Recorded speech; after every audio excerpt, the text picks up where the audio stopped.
नमस्कार, news point लेकर हाजिर हूं मैं राजीव। तो दोस्तों, बिहार की सत्ता में चालाकी से किए गए उलटफेर के बीच राहुल गांधी न्याय यात्रा लेकर आज किशनगंज पहुंचे। किशनगंज बिहार के सीमांचल क्षेत्र में आता है।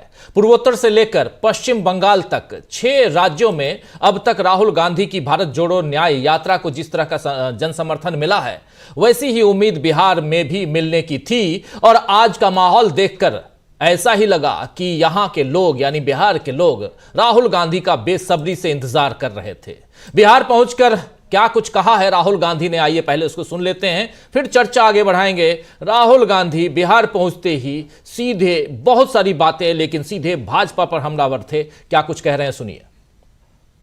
यात्रा में हम लाखों लोगों से मिले। सेल्फी का जमाना है तो हजारों लोगों के साथ सेल्फी हुई। 7 घंटे हम चलते थे। किसानों से, मजदूरों से, स्टूडेंट से, माताओं बहनों से बातचीत होती थी। उनके दिल में जो दर्द था, जो कठिनाइयां थी, वो हमें बताते थे। और शाम को 15 मिनट 20 मिनट के लिए हम अपनी बात रखते थे। और हिंदुस्तान की राजनीति पर यात्रा का बहुत बड़ा असर पड़ा। एक विचारधारा जो बीजेपी देश के सामने रोज रखती है, नफरत, हिंसा, उसके खिलाफ एक और नया विजन, एक नई विचारधारा खड़ी हुई, मोहब्बत की। आप जानते हो, नफरत को नफरत नहीं काट सकती। जितनी भी कोशिश कर लो, नफरत को नफरत नहीं काट सकता है। नफरत को सिर्फ मोहब्बत और प्यार काट सकते हैं। तो जिस तरफ वो नफरत की बात करते हैं, देश को बांटने की बात करते हैं, दूसरे तरफ हम मोहब्बत, इज्जत, भाईचारे की बात करते हैं।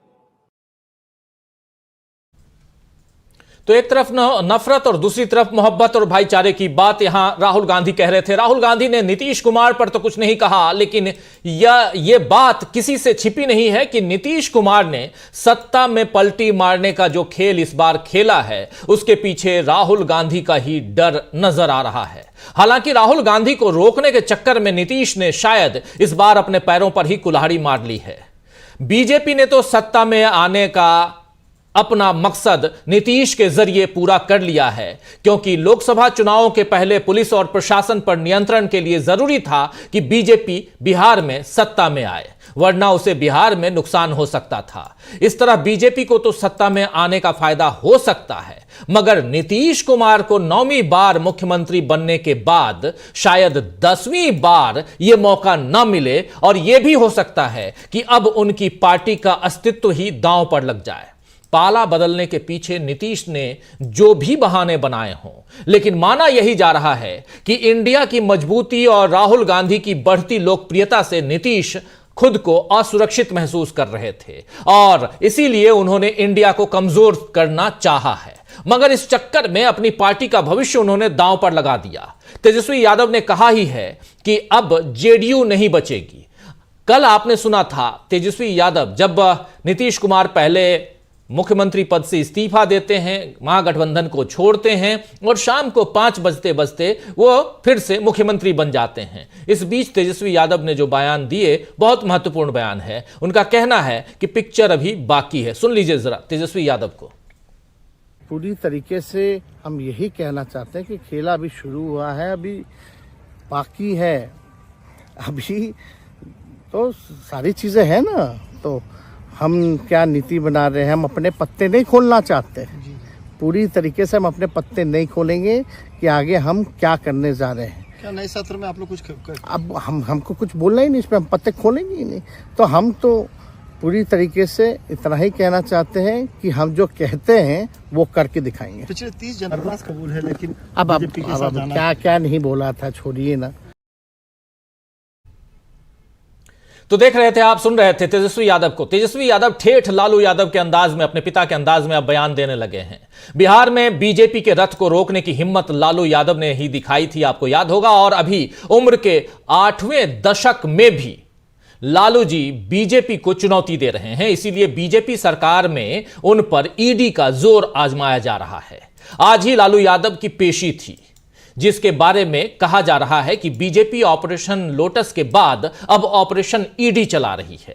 इधर झारखंड के सीएम हेमंत सोरेन के ऊपर भी ईडी की तलवार लटका दी गई है। झारखंड की भी सत्ता से बीजेपी को कांग्रेस और झारखंड मुक्ति मोर्चा के गठबंधन ने बाहर कर दिया था, आपको याद होगा। और लिहाजा बीजेपी अब जांच एजेंसियों को औजार बनाकर अपने विरोधियों से लड़ने उतरी है। ये सारे चुनावी हथकंडे अब जनता को भी समझ आ रहे हैं और चुनाव का वक्त आएगा तो जनता अपने तरीके से जवाब दे सकती है। लेकिन उससे पहले इंडिया गठबंधन के दल अपनी एकजुटता दिखा रहे हैं। नीतीश प्रकरण के बाद अखिलेश यादव, अरविंद केजरीवाल, शरद पवार, संजय राउत, इन तमाम नेताओं के बयान बता रहे हैं कि उन्हें बीजेपी के इस खेल का अंदाजा था। आश्चर्य इसी बात का है कि क्या नीतीश इस बात को नहीं समझ पाए कि बीजेपी धीरे धीरे करके अपने सहयोगियों को खत्म कर देती है।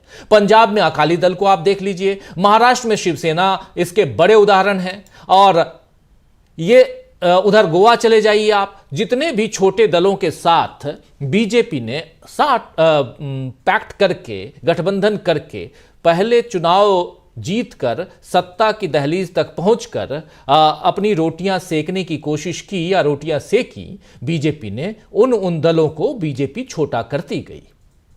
और उसमें ये तमाम दल उदाहरण के रूप में आपके सामने पेश कर रहा हूं। क्या नीतीश कुमार इस बात को नहीं समझ रहे हैं? क्या नीतीश कुमार की पार्टी जेडीयू खत्म होने की कगार पर नहीं है? खैर, नीतीश कुमार तो थोड़े समय की सत्ता के लिए अपना बड़ा नुकसान कर बैठे हैं दोस्तों। और इधर कांग्रेस अध्यक्ष मल्लिकार्जुन खड़गे ने भी आज ओडिशा की राजधानी भुवनेश्वर में अपने कार्यकर्ताओं को देश को होने वाले भावी नुकसान से आगाह करा दिया है। खड़गे ने बता दिया है कि यह आखिरी मौका है जब लोकतांत्रिक तरीके से चुनाव होंगे। इसके बाद शायद रूस की तर्ज पर अपने देश में चुनाव हो, जैसा पुतिन वहां करवाते हैं। आइए सुन लेते हैं चुनाव के बारे में क्या कुछ कह रहे हैं अपने कार्यकर्ताओं को संबोधित करते हुए कांग्रेस के प्रेसिडेंट मल्लिकार्जुन खड़गे। सुनिए। आपको और एक बात कहता हूं, ये आखिरी चुनाव है। मोदी अगर फिर से आए तो नई चुनाव होंगे, नहीं करने देगा और डिक्टेटरशिप आएगी। तुम मानो या न मानो, अभी भी देख रहे आप, परसों ही हमारे पास के एक नेता को उधर लेके गए, इंडिया का गठबंधन का, कौन है?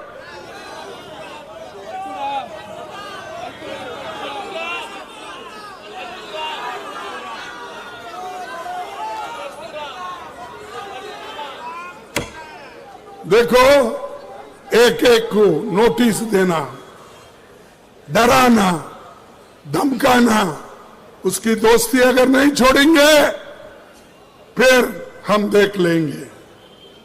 डर के कोई दोस्ती छोड़ रहा है, कोई पार्टी छोड़ रहा है, कोई गठबंधन छोड़ रहा है। अरे इतने डरपोक लोग अगर रहे तो क्या यह मुल्क बचेगा? क्या यह संविधान बचेगा? क्या यह डेमोक्रेसी बचेगी? इसीलिए ये आखिरी चांस है आपको वोट देने का। इसके बाद कोई वोट नहीं देगा, क्योंकि ये पुतिन, रशियन पुतिन का जो प्रेसिडेंट इलेक्शन होता ना, वैसा ही होते चले जाएंगे। ध्यान में आ रहा है आपको? इसके बाद नो चुनाव, उन्हें अपनी ताकत के ऊपर वो चलाएंगे, चुन के आएंगे, 200 लाएंगे, 300 लाएंगे, 400 लाएंगे, 500 लाएंगे। अगर हमारी सब 543 है तो उसको बढ़ा के फिर 600 भी बना देंगे। तो ये संविधान की रक्षा करना डेमोक्रेसी की रक्षा करना, इलेक्शन बार बार होना, चुनाव होना, इसकी जिम्मेदारी आपके ऊपर है। आप अगर चाहते हो तो डेमोक्रेसी बच सकती है। अगर आप नहीं चाहते हो, गुलाम रहना चाहते हो, तो फिर आपकी मर्जी। तो ये बहुत ही इंपॉर्टेंट बयान है मल्लिकार्जुन खड़गे का। अगर आप गौर फरमाकर सुन रहे होंगे इस बयान को तो आपको समझ में आ गया होगा कि किस तरफ इशारा कर रहे हैं मल्लिकार्जुन खड़गे।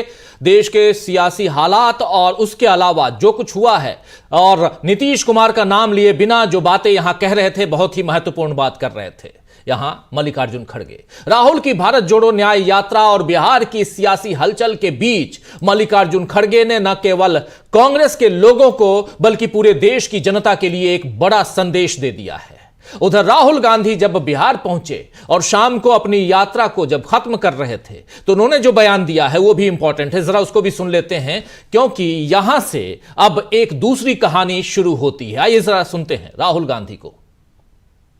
तो सामाजिक न्याय का पहला कदम जाति जनगणना, ये पता लगाना कि इस देश में पिछड़े वर्ग के कितने लोग हैं, आदिवासी कितने हैं, दलित कितने हैं, जनरल कास्ट के कितने हैं। ये देश का एक प्रकार से एक्सरे है। एक्सरे होने के बाद जो पिछड़ों की हिस्सेदारी बनती है, जो दलितों की हिस्सेदारी बनती है, वो उनको मिलने का काम कांग्रेस पार्टी करने जा रही है। आजकल प्राइवेटाइजेशन होता है, नुकसान किसको होता है? ओबीसी वर्ग को होता है सबसे ज्यादा, गरीब लोगों को होता है, पिछड़ों को होता है, दलितों को, आदिवासियों को, गरीब जनरल कास्ट के लोगों को होता है। मोदी जी, अदानी जी की सरकार चलाते हैं, पूरा फायदा 2-3 बड़े अरबपतियों को मिलता है। हम चाहते हैं कि जो हाथ से काम करता है, जो छोटी दुकान चलाता है, उसके लिए भी बैंक के दरवाजे खुले, देश उसकी भी मदद करने का काम करे। तो राहुल गांधी यहां मुद्दों की बात कर रहे हैं, उन मुद्दों की बात कर रहे हैं जो जनता को छूती हैं। ये मुद्दे बहुत इंपॉर्टेंट इसलिए हैं क्योंकि यहीं से रोजी रोटी रोजगार की बात होती है और इन मुद्दों का जब जिक्र आता है तो नीतीश कुमार यहां से बाहर यानी आउट नजर आते हैं। राहुल गांधी के आगे, राहुल गांधी को रोकने के चक्कर में आखिर नीतीश कुमार ने क्या गलती कर दी है, इस पर आज हम चर्चा करेंगे। न्यूज पॉइंट में यह भी समझेंगे कि क्या बीजेपी के कारण अब लोकतंत्र के सामने बड़ा संकट खड़ा हो गया है, और यह भी समझेंगे कि किस तरह नीतीश कुमार ने मार ली है अपने ही पैरों पर कुल्हाड़ी और कैसे राहुल को रोकने के चक्कर में कर बैठे हैं अपना ही नुकसान। नीतीश कुमार को आप कल से लगातार सुर्खियां वो बटोरते रहे, सुनते रहे, लेकिन 2024 ये जो चुनाव है 2 महीने बाद, इस चुनाव के बाद क्या नीतीश कुमार मुख्यमंत्री रह पाएंगे? क्या नीतीश कुमार की पार्टी जेडीयू का अस्तित्व रह पाएगा, बच पाएगा या खत्म हो जाएगा? बहुत सारे सवाल हैं दोस्तों। इन सवालों का जवाब आज इसी कार्यक्रम में ढूंढेंगे, हम खोजेंगे। लेकिन सबसे बड़ी बात यहां पर यह है कि जब नीतीश कुमार कल इस्तीफा देने गए और उसके बाद उन्होंने जो अपना बयान दिया था वो बहुत इंपॉर्टेंट बयान था, इस हिसाब से कि वो कह रहे थे कि इधर कुछ नहीं चल रहा था इसलिए हम उधर चले गए। भाई, उधर भी कुछ नहीं चल रहा था इसलिए आप इधर आ गए। ये इधर और उधर के चक्कर में कई लोग ये भी लिख रहे हैं, कह रहे हैं, बता रहे हैं कि पलटी मार सिर्फ नीतीश कुमार को आप लोग क्यों कह रहे हैं? पलटी मार तो उधर बीजेपी भी है, पलटी मार तो मोदी जी भी हैं, पलटी मार तो अमित शाह भी हैं, लेकिन यहां पर पलटी मार सिर्फ और सिर्फ नीतीश कुमार हैं। बीजेपी या बीजेपी के मुखिया, बीजेपी के कर्ता धर्ता अमित शाह या नरेंद्र मोदी, ये तो किसी भी कारण, किसी भी एन केन प्रकारण अपनी ओर खींचने के लिए, लोगों को अपनी तरफ लाने के लिए तैयार बैठे हैं। वो चाहते हैं, जैसा शुरुआत में मैं यहां अपने इसी वक्तव्य में रख रहा था कि बिहार में जो कुछ हो रहा है, बिहार में अगर सत्ता उनके हाथ में, बीजेपी के हाथ में नहीं होती तो आज क्या कुछ होता। अगले 2 महीने में चुनाव पर कैसे नियंत्रण रख पाती, वहां के प्रशासन पे, शासन पर कैसे नियंत्रण होता आखिर बीजेपी का। बीजेपी को एन केन प्रकारेण बिहार की सत्ता चाहिए, बीजेपी को एन केन प्रकारेण अब झारखंड की सत्ता भी चाहिए, जहां हेमंत सोरेन के आगे पीछे ईडी लगाकर छोड़ रखा है, लालू प्रसाद यादव के पीछे ईडी लगाकर छोड़ रखा है। आज लालू प्रसाद यादव ईडी के दफ्तर में पहुंचे तो कल तेजस्वी यादव पहुंचेंगे।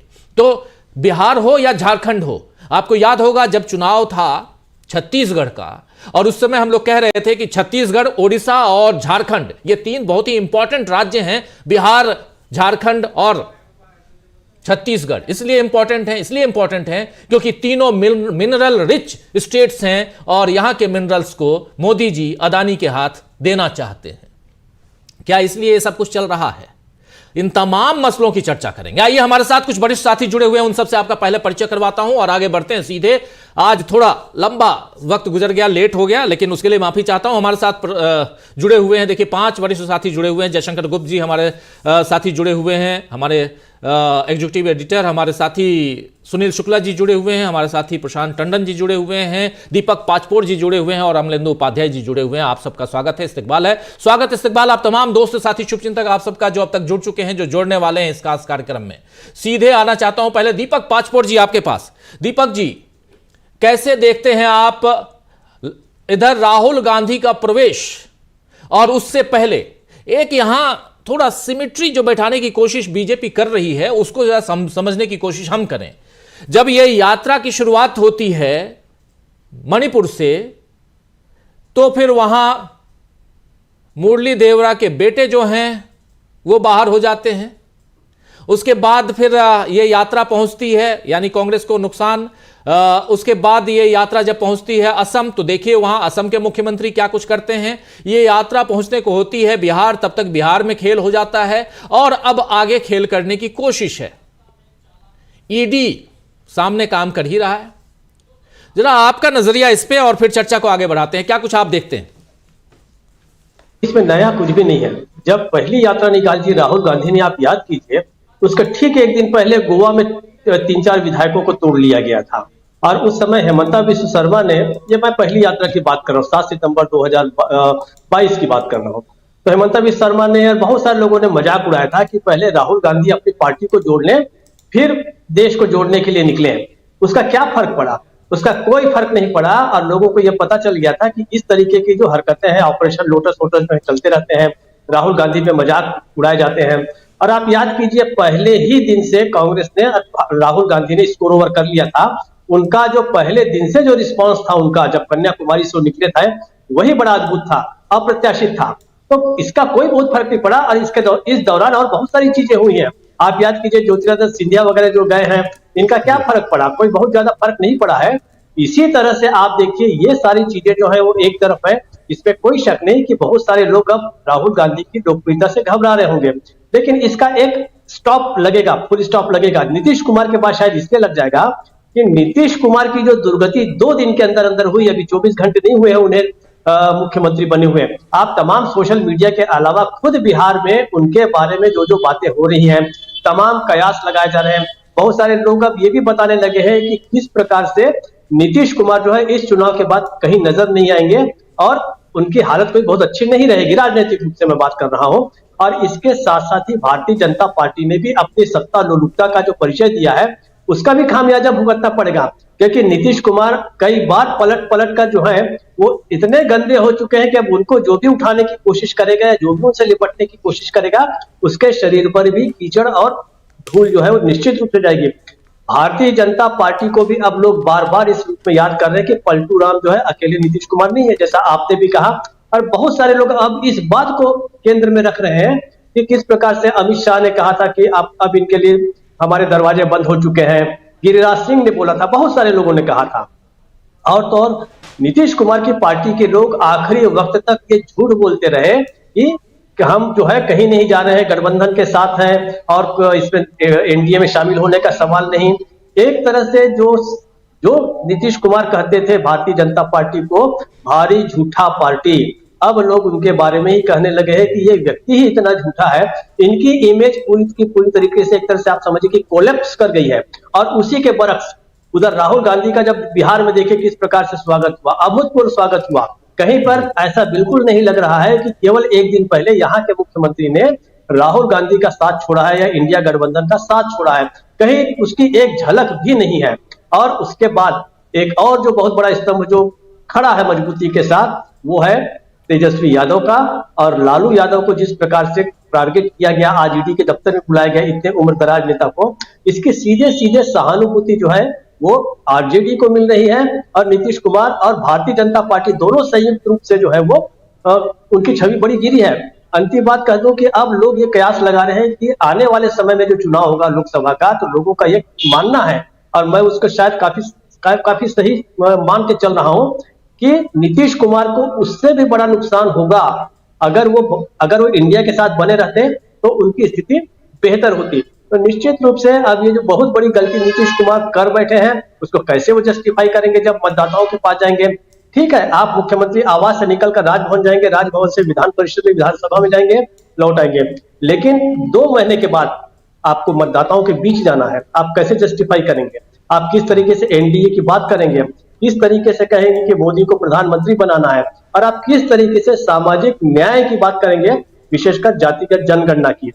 राहुल ने आते ही जातिगत जनगणना को दोहरा दिया है। वो जानते हैं कि बिहार में ही इसके टेकर सबसे ज्यादा है, और यहां पर वो क्लिक करता नजर आ रहा है सामाजिक न्याय का मुद्दा। राजीव जी बिल्कुल, बिहार में सामाजिक न्याय का मुद्दा, उस मुद्दे को जोर शोर से उठाते हुए राहुल गांधी सुबह जब पहुंचते हैं, किशनगंज प्रवेश होता है उनका, बिहार के सीमांचल में वो प्रवेश द्वार, वहां प्रवेश करते हैं और वहां जो भाषण देते हैं उस भाषण में सीधा हमला मोदी जी पे और उनकी पार्टी पे। और अभी शाम को जब वो अपना समापन भाषण दे रहे थे तो वहां सीधी सीधी बात कर रहे हैं बिना नाम लिए नीतीश कुमार का। और राहुल गांधी इस ढंग से शो भी कर रहे हैं कि कोई फर्क नहीं पड़ने वाला, आप हमारे साथ रहो या जाओ। लेकिन दूसरी तरफ अभी आपने देखा मल्लिकार्जुन खड़गे जो बात भुवनेश्वर में कर रहे थे अपने कार्यकर्ताओं को संबोधित करते हुए, वो बहुत इंपॉर्टेंट बात कह रहे थे, और उसमें वो भी नीतीश कुमार का नाम तो नहीं ले रहे हैं, लेकिन नीतीश कुमार पर सीधा वार कर रहे हैं, बीजेपी पर सीधा वार कर रहे हैं। हमारे साथ जुड़ गए हैं डॉक्टर प्रकाश हिंदुस्तानी जी भी। प्रकाश जी, आपका स्वागत करता हूं और सीधे आपके पास ही आना चाहता हूं।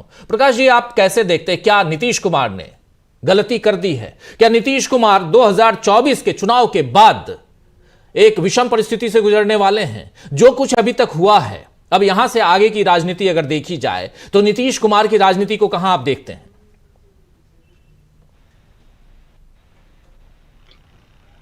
राजीव जी, नीतीश कुमार की राजनीति अवसान की ओर है, पतन की ओर है, और जल्दी ही उनकी राजनीति का अस्त होने वाला है, पूरी कहें या जो भी उनका है चक्र। दरअसल ये गलती राहुल गांधी ने कभी, आज जो उन्होंने एक बार भी नाम नहीं लिया नीतीश कुमार का, लेकिन ये बात सब कर रहे हैं कि जो व्यक्ति इस देश में प्रधानमंत्री मटेरियल माना जाता था वो मुख्यमंत्री बनने के लिए इतना बेताब। इसमें पूरी गलती नीतीश कुमार की तो है ही, मुझे लगता है कि इसमें बीजेपी भी एक्सपोज हो गई है, और आने वाले दिनों में राजनीति में हम बहुत सारे बदलाव देखेंगे। अभी प्रकाश जी, जरा नेटवर्क आपका डाउन है, मैं आपको रोकना चाहूंगा थोड़ा। मैं कहता हूं अपनी तरफ से कि आपको दोबारा जोड़ें, और नेटवर्क आपका डाउन है। लेकिन सुनील शुक्ला जी, इसको कैसे देखते हैं आप, नीतीश कुमार का प्रकरण और उसके बाद? चलिए, जो कुछ हुआ उस पर खूब चर्चा हम कर बैठे, लेकिन अब आगे नीतीश की का जो भविष्य है, नीतीश की पार्टी के बारे में कहा जा रहा है, और पलटी मार, मैं तो खुले तौर पे कह रहा हूं कि एक आदमी है जो पलटी मार रहा है, उसका नाम नीतीश कुमार है, ये सब लोग जगजाहिर है। लेकिन नीतीश कुमार ने जो कुछ किया है, इसका क्या कुछ उनकी पार्टी पर असर पड़ने जा रहा है? क्या कुछ बिहार की राजनीति पर असर पड़ने जा रहा है? आप उत्तर प्रदेश में रह रहे हैं, और अभी से कुछ दिन पहले तक, कुछ महीने तक हम लोग यही कह रहे थे कि नीतीश कुमार लोकसभा चुनाव हो सकता है कि उत्तर प्रदेश में से लड़ें और वहां से चुनौती सीधे पेश करें बीजेपी को। लेकिन अब क्या नीतीश कुमार आज की तारीख में इतनी हिम्मत दिखा पाएंगे कि वो उत्तर प्रदेश में कुर्मी वोटर्स को अट्रैक्ट कर पाएं, अपनी तरफ आकर्षित कर पाएं? क्या नीतीश कुमार की छवि इससे बिगड़ी नहीं है? क्या नीतीश कुमार की पार्टी जो है वो आज परेशानियों में, संकट में नहीं है? बहुत सारे सवाल हैं, जरा आपके सामने रख रहा हूं। धन्यवाद राजीव जी। आप पलटी मार के का आरोप केवल नीतीश कुमार जी पे आरोप लगा रहे हैं, आप अमित शाह जी पे आरोप नहीं लगा रहे हैं, बिल्कुल आप मोदी जी पे नहीं कर रहे हैं, आप जेपी नड्डा साहब पे नहीं कर रहे हैं। ये लोग दरवाजा बंद करके बैठे हुए थे, क्या इन्होंने पलटी नहीं मारी?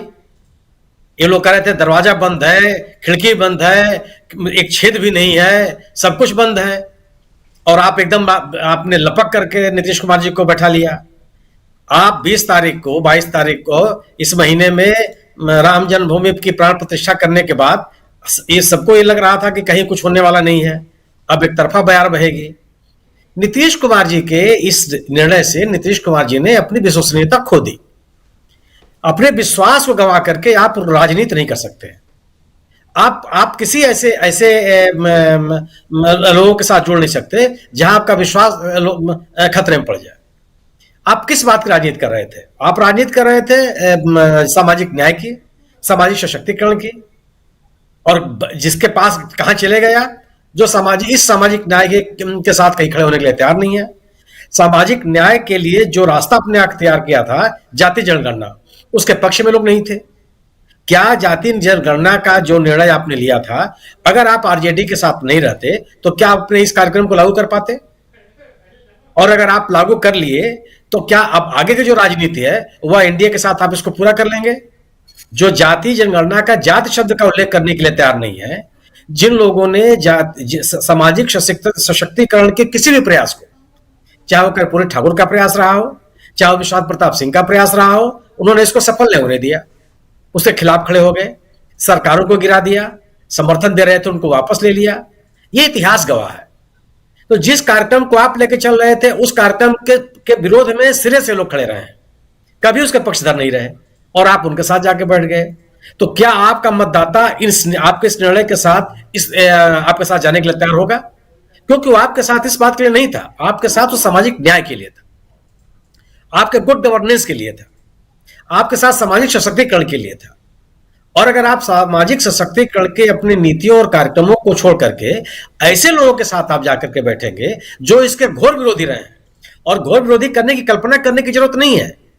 क्या कर्पूरी ठाकुर की सरकार तत्कालीन जनसंघ ने नहीं गिराई थी? क्या कर्पूरी ठाकुर ने जब पिछड़े वर्ग के लोगों को आरक्षण दिया था तो उस समय के भारतीय जनसंघ के नेताओं ने इस्तीफा देकर के सरकार को नहीं गिराया था? क्या कर्पूरी ठाकुर के खिलाफ किस तरह के गंभीर आरोप और कई तरह की गालियां नहीं दी गई थी? क्या जब मंडल कमीशन, बीपी मंडल साहब की कमीशन की रिपोर्ट को जब विश्वास प्रताप सिंह की सरकार ने लागू किया तो विश्वास प्रताप सिंह की सरकार से भारतीय जनता पार्टी ने अपना समर्थन वापस नहीं लिया? बहाना बनाया था कि लालू यादव की गिरफ्तारी कर ली गई, और उसके बाद मुख्य वजह यह थी कि मंडल कमीशन की रिपोर्ट आप लागू नहीं करा देना चाहते, और कहीं भी आप लागू करने नहीं दे रहे हैं। कहीं भी नीतीश कुमार की सरकार के लागू आप कहते जरूर रहे हैं कि साहब जब इस बिहार सरकार ने निर्णय लिया था उस समय भारतीय जनता पार्टी उस सरकार के पक्ष में थी, लेकिन उस निर्णय के खिलाफ, उसके निष्कर्षों के खिलाफ भारतीय जनता पार्टी ने कितने कितने गंभीर आरोप लगाए। तो आपको यह तय करना है कि आपका मतदाता सामाजिक न्याय के साथ है या सांप्रदायिक राजनीति के साथ है। आपका मतदाता सामाजिक सशक्तिकरण के लिए है या ध्रुवीकरण के लिए है। जी, आपका मतदाता जातीय मतदाता नहीं है, आपका मतदाता किसी जाति विशेष के साथ नहीं, वो पिछड़ों के साथ, पिछड़ों का एक समूह है जो ये कहता है कि सामाजिक रूप से, आर्थिक रूप से, शैक्षणिक रूप से पिछड़ों को आगे लाना, मुख्य धारा में लाना, यह सरकार की जिम्मेदारी है। यह जागरूकता अपने लोगों के बीच में, अपने समर्थकों, अपने मतदाताओं के बीच में आपने पैदा की। और जब आप उस कार्यक्रम को लागू कर रहे थे, आपने कहा था ना, आपने 2020 के चुनाव में कहा था, जब आरजेडी ने यह कहा कि हम 20 लाख लोगों को नौकरी देंगे, नीतीश कुमार जी ने कहा कि पैसा कहां से लाओगे? जब उसी आरजेडी के साथ आपने सरकार बनाई तो आपकी सरकार ने, सम्मानित नीतीश कुमार जी की सरकार ने 5 लाख लोगों को पिछले 6 महीने के अंदर नौकरी दे दी। गांधी मैदान में खड़े होकर के आपने लोगों को नियुक्ति पत्र बांटा है। वो नीतीश कुमार जी जो रोजगार के मसले पर यह कहते थे कि आखिर पैसा कहां से लाएंगे आप? तो नौकरी के सवाल पर आप आरजेडी के साथ रहे, नौकरी के सवाल पर तो बीजेपी आपके साथ नहीं है। बीजेपी तो नौकरी देने पर आमादा नहीं है, वो तो निजीकरण कर रही है। जब 2014 में यह सरकार सत्ता में आई तो केंद्र सरकार में सरकारी कर्मचारियों की संख्या 52 लाख थी। आज हम अब जब चर्चा कर रहे हैं तो घट करके 40 लाख हो गई है। बढ़ी एक सीट नहीं, एक संख्या नहीं बढ़ी। तो आप गए कहां? आप सामाजिक न्याय के साथ हैं, आप ध्रुवीकरण के साथ हैं, आप सांप्रदायिक राजनीति के साथ हैं, कहां हैं आप? और अगर आप सामाजिक सशक्तिकरण के साथ नहीं हैं, तो क्या आपके लोग जिनके सहारे आप राजनीति कर रहे हैं, जिन दलों के साथ आप राजनीति कर रहे थे, वो आपके साथ आ जाएंगे? संभव है?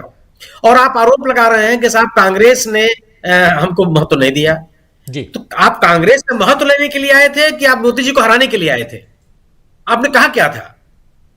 आपने जब आप विपक्षी दलों की एकता को को सफल बनाने के लिए पूरे देश में घूम रहे थे, तो आपने क्या कहा था कि इन लोगों को हराना है, मोदी जी को हराना है, जिस तरह की सरकार चल रही सरकार को आगे नहीं चलने देना है।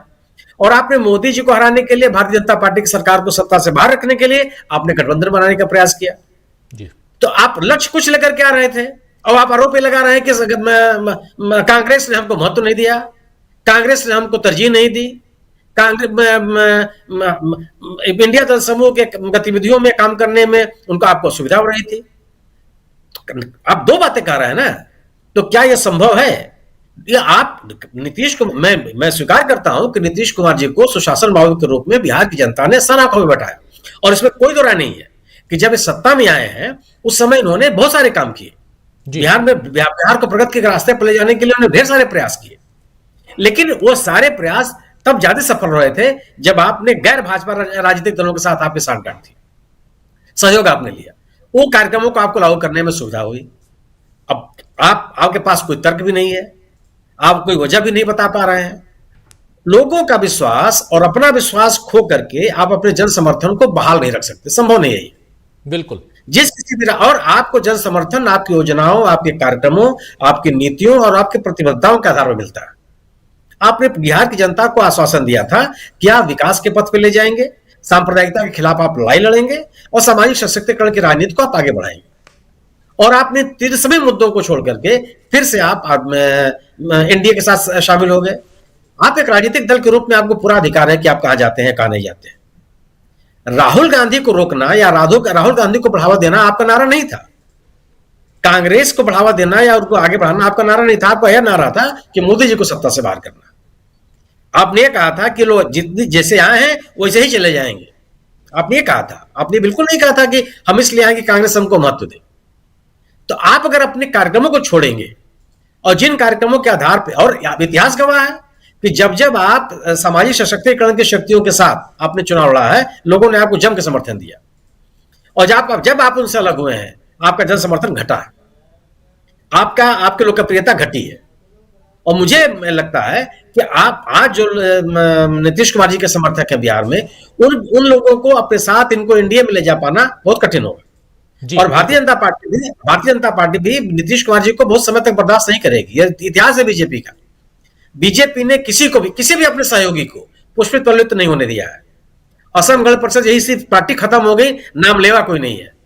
हमारे अपने राज्य में सामाजिक आंदोलन के बड़ी नेता मायावती जी का आज कोई नाम लेने वाला नहीं है।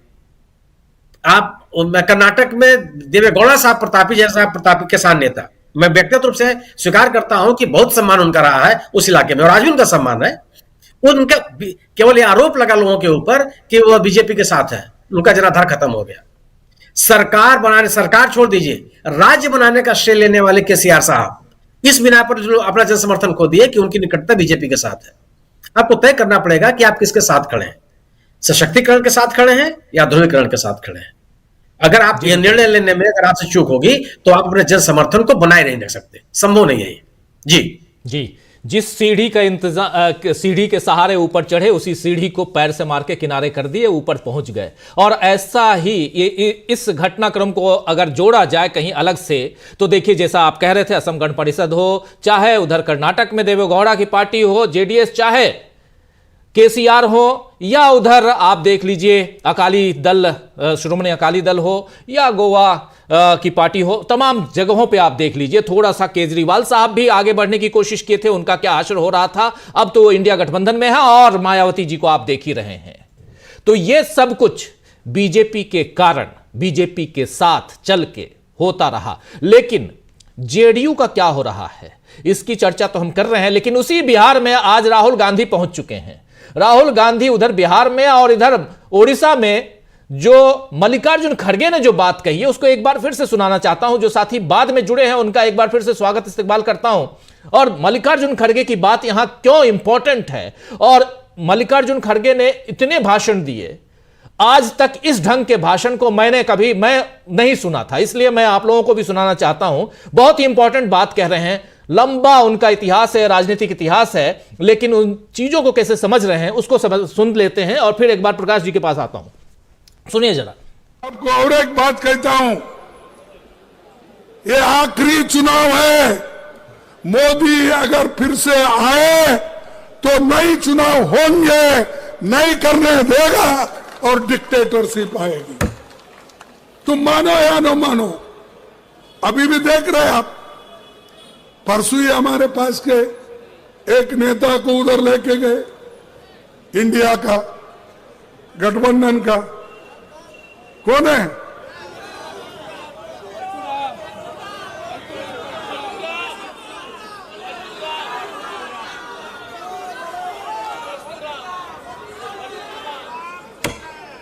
देखो, एक एक को नोटिस देना, डराना, धमकाना, उसकी दोस्ती अगर नहीं छोड़ेंगे फिर हम देख लेंगे। डर के कोई दोस्ती छोड़ रहा है, कोई पार्टी छोड़ रहा है, कोई गठबंधन छोड़ रहा है। अरे इतने डरपोक लोग अगर रहे तो क्या यह मुल्क बचेगा? क्या यह संविधान बचेगा? क्या यह डेमोक्रेसी बचेगी? इसीलिए आखिरी चांस है आपको वोट देने का। इसके बाद कोई वोट नहीं देगा, क्योंकि ये पुतिन, रशियन पुतिन का जो प्रेसिडेंट इलेक्शन होता ना, वैसा ही होते चले जाएंगे। ध्यान में आ रहा है आपको? इसके बाद नो चुनाव, उन्हें अपनी ताकत के ऊपर वो चलाएंगे, चुन के आएंगे, 200 लाएंगे, 300 लाएंगे, 400 लाएंगे, 500 लाएंगे। अगर हमारी सब 543 है तो उसको बढ़ा के फिर 600 भी बना देंगे। तो ये संविधान की रक्षा करना, डेमोक्रेसी की रक्षा करना, इलेक्शन बार बार होना, चुनाव होना, इसकी जिम्मेदारी आपके ऊपर है। आप अगर चाहते हो तो डेमोक्रेसी बच सकती है। अगर आप नहीं चाहते हो, गुलाम रहना चाहते हो, तो फिर आपकी मर्जी। तो सीधी बात यहां कर रहे थे मल्लिकार्जुन खड़गे। सुन रहे थे आप लोग, और बहुत महत्वपूर्ण बातें मल्लिकार्जुन खड़गे करते हुए। और जब वो पूछ रहे थे कि अभी इंडिया गठबंधन का एक नेता इधर से उधर गया है, कौन है वो, तो नीचे से सब कहने लगे पलटू राम। डॉक्टर प्रकाश हिंदुस्तानी जी, आपके पास आना चाहता हूं। आपकी बात पूरी नहीं हो पाई थी, थोड़ा वीडियो आपका डाउन था इसलिए रोका था मैं। अपनी बात प्लीज पूरी कीजिए। और मल्लिकार्जुन खड़गे जो बात यहां रख रहे हैं, यहां से आगे कांग्रेस की राजनीति पर भी हम चर्चा करना चाहते हैं, क्योंकि कांग्रेस के अध्यक्ष अगर यह बात कह रहे हैं, अपने कार्यकर्ताओं में जोश भरने के लिए कह रहे हैं, और दूसरी तरफ आप देखिए राहुल गांधी जो पदयात्रा और हाइब्रिड यात्रा कह लें, न्याय यात्रा, उसके जरिए अब बिहार पहुंच चुके हैं, उस पर भी चर्चा।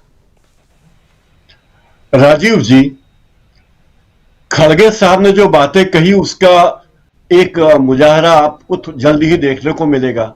पता चलेगा कि हेमंत सोरेन, तेजस्वी यादव, लालू यादव, शायद केजरीवाल जी, ये सारे लोग सलाखों के पीछे बंद होंगे ईडी की जांच के बाद, ताकि बीजेपी को आगामी चुनाव में दिक्कत का सामना न करना पड़े। बीजेपी ने इसकी पूरी तैयारी कर रखी।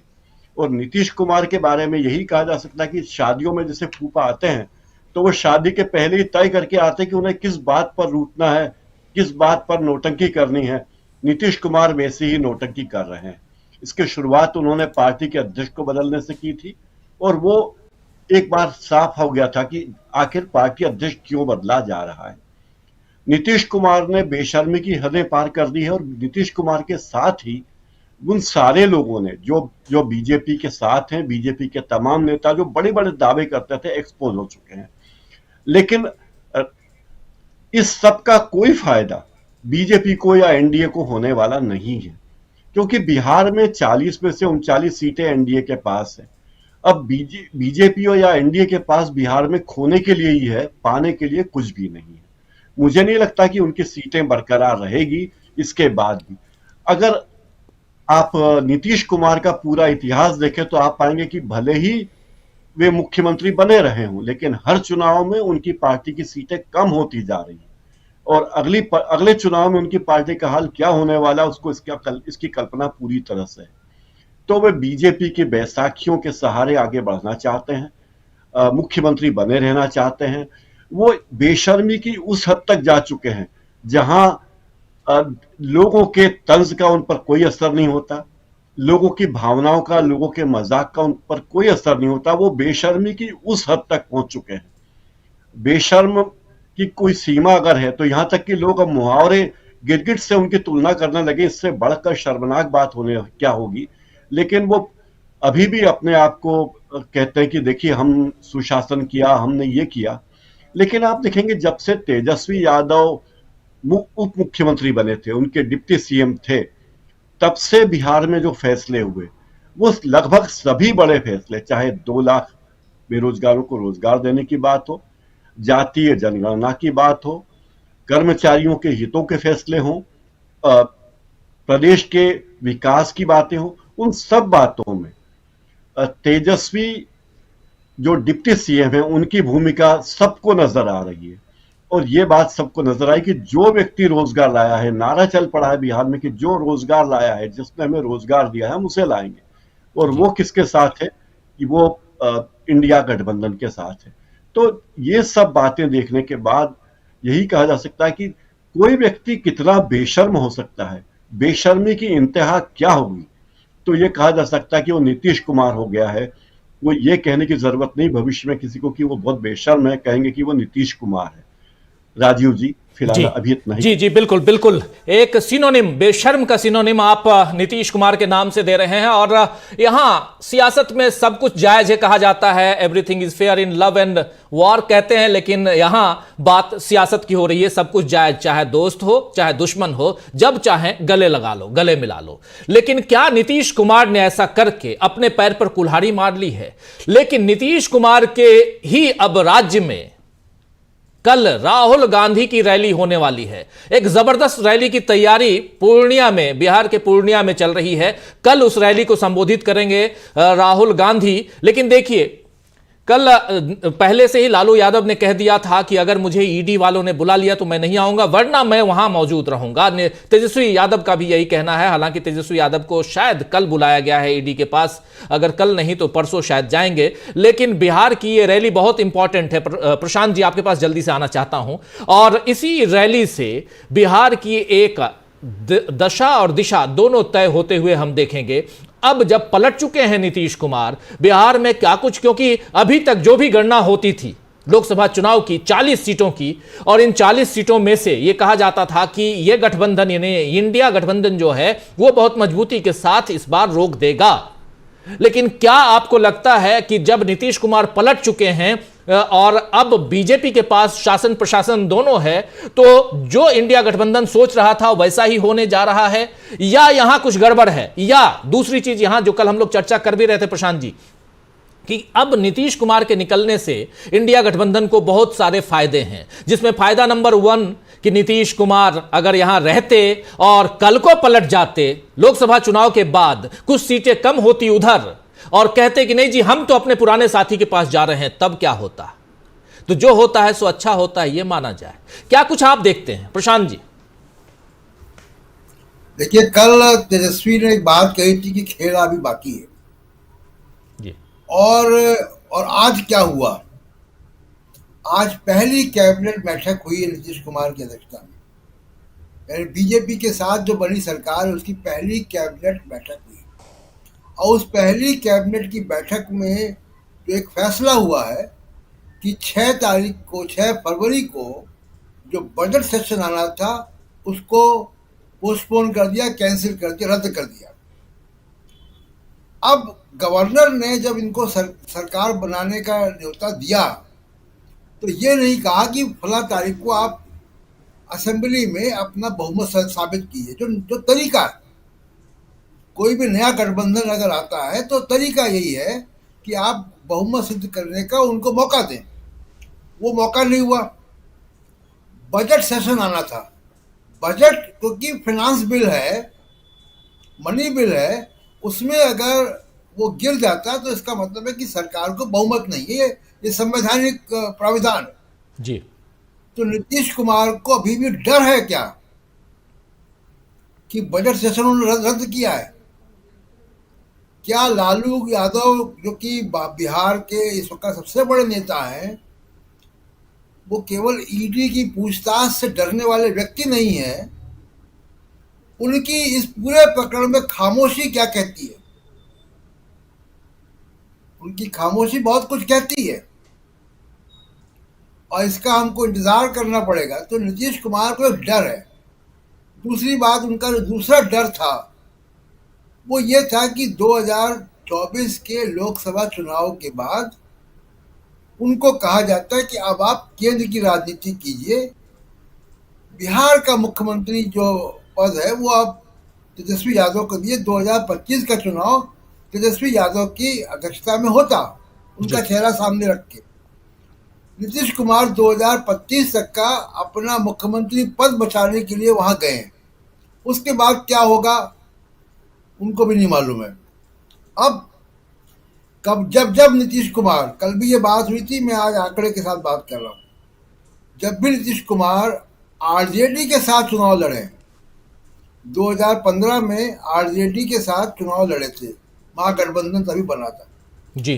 तब नीतीश कुमार की पार्टी को, आरजेडी को आए थे 80 सीटें और नीतीश कुमार को आई थी 71 सीटें।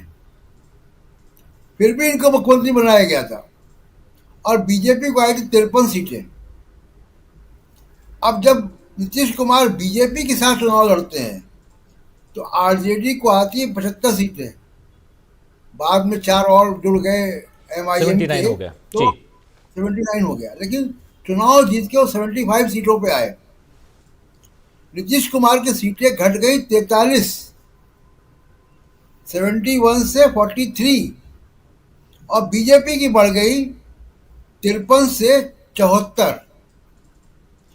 तो नीतीश कुमार जब भी बीजेपी के साथ जाते हैं, बीजेपी का फायदा होता है, इनका नुकसान होता है। और वो आरजेडी के साथ चुनाव लड़ते हैं तो बीजेपी का घाटे में जाती है और इनका फायदा होता है। प्रशांत जी, यही बात तो हम लोग कह रहे थे। प्रशांत जी, यही बात तो कह रहे हैं। उधर असम गण परिषद को देख लीजिए या उधर शिरोमणि अकाली दल को देख लीजिए। ऐसे तमाम दलों के साथ जहां जहां गठबंधन करके बीजेपी गई है, उस अपने ही साथियों को कहीं ना कहीं गड्ढे में गिराते हुए बीजेपी आगे बढ़ती हुई नजर आई है। वही तो बिहार में हो रहा है। और इस बात को आखिर नीतीश कुमार समझ क्यों नहीं पाते हैं? बार बार क्यों उनका दामन थामते हैं?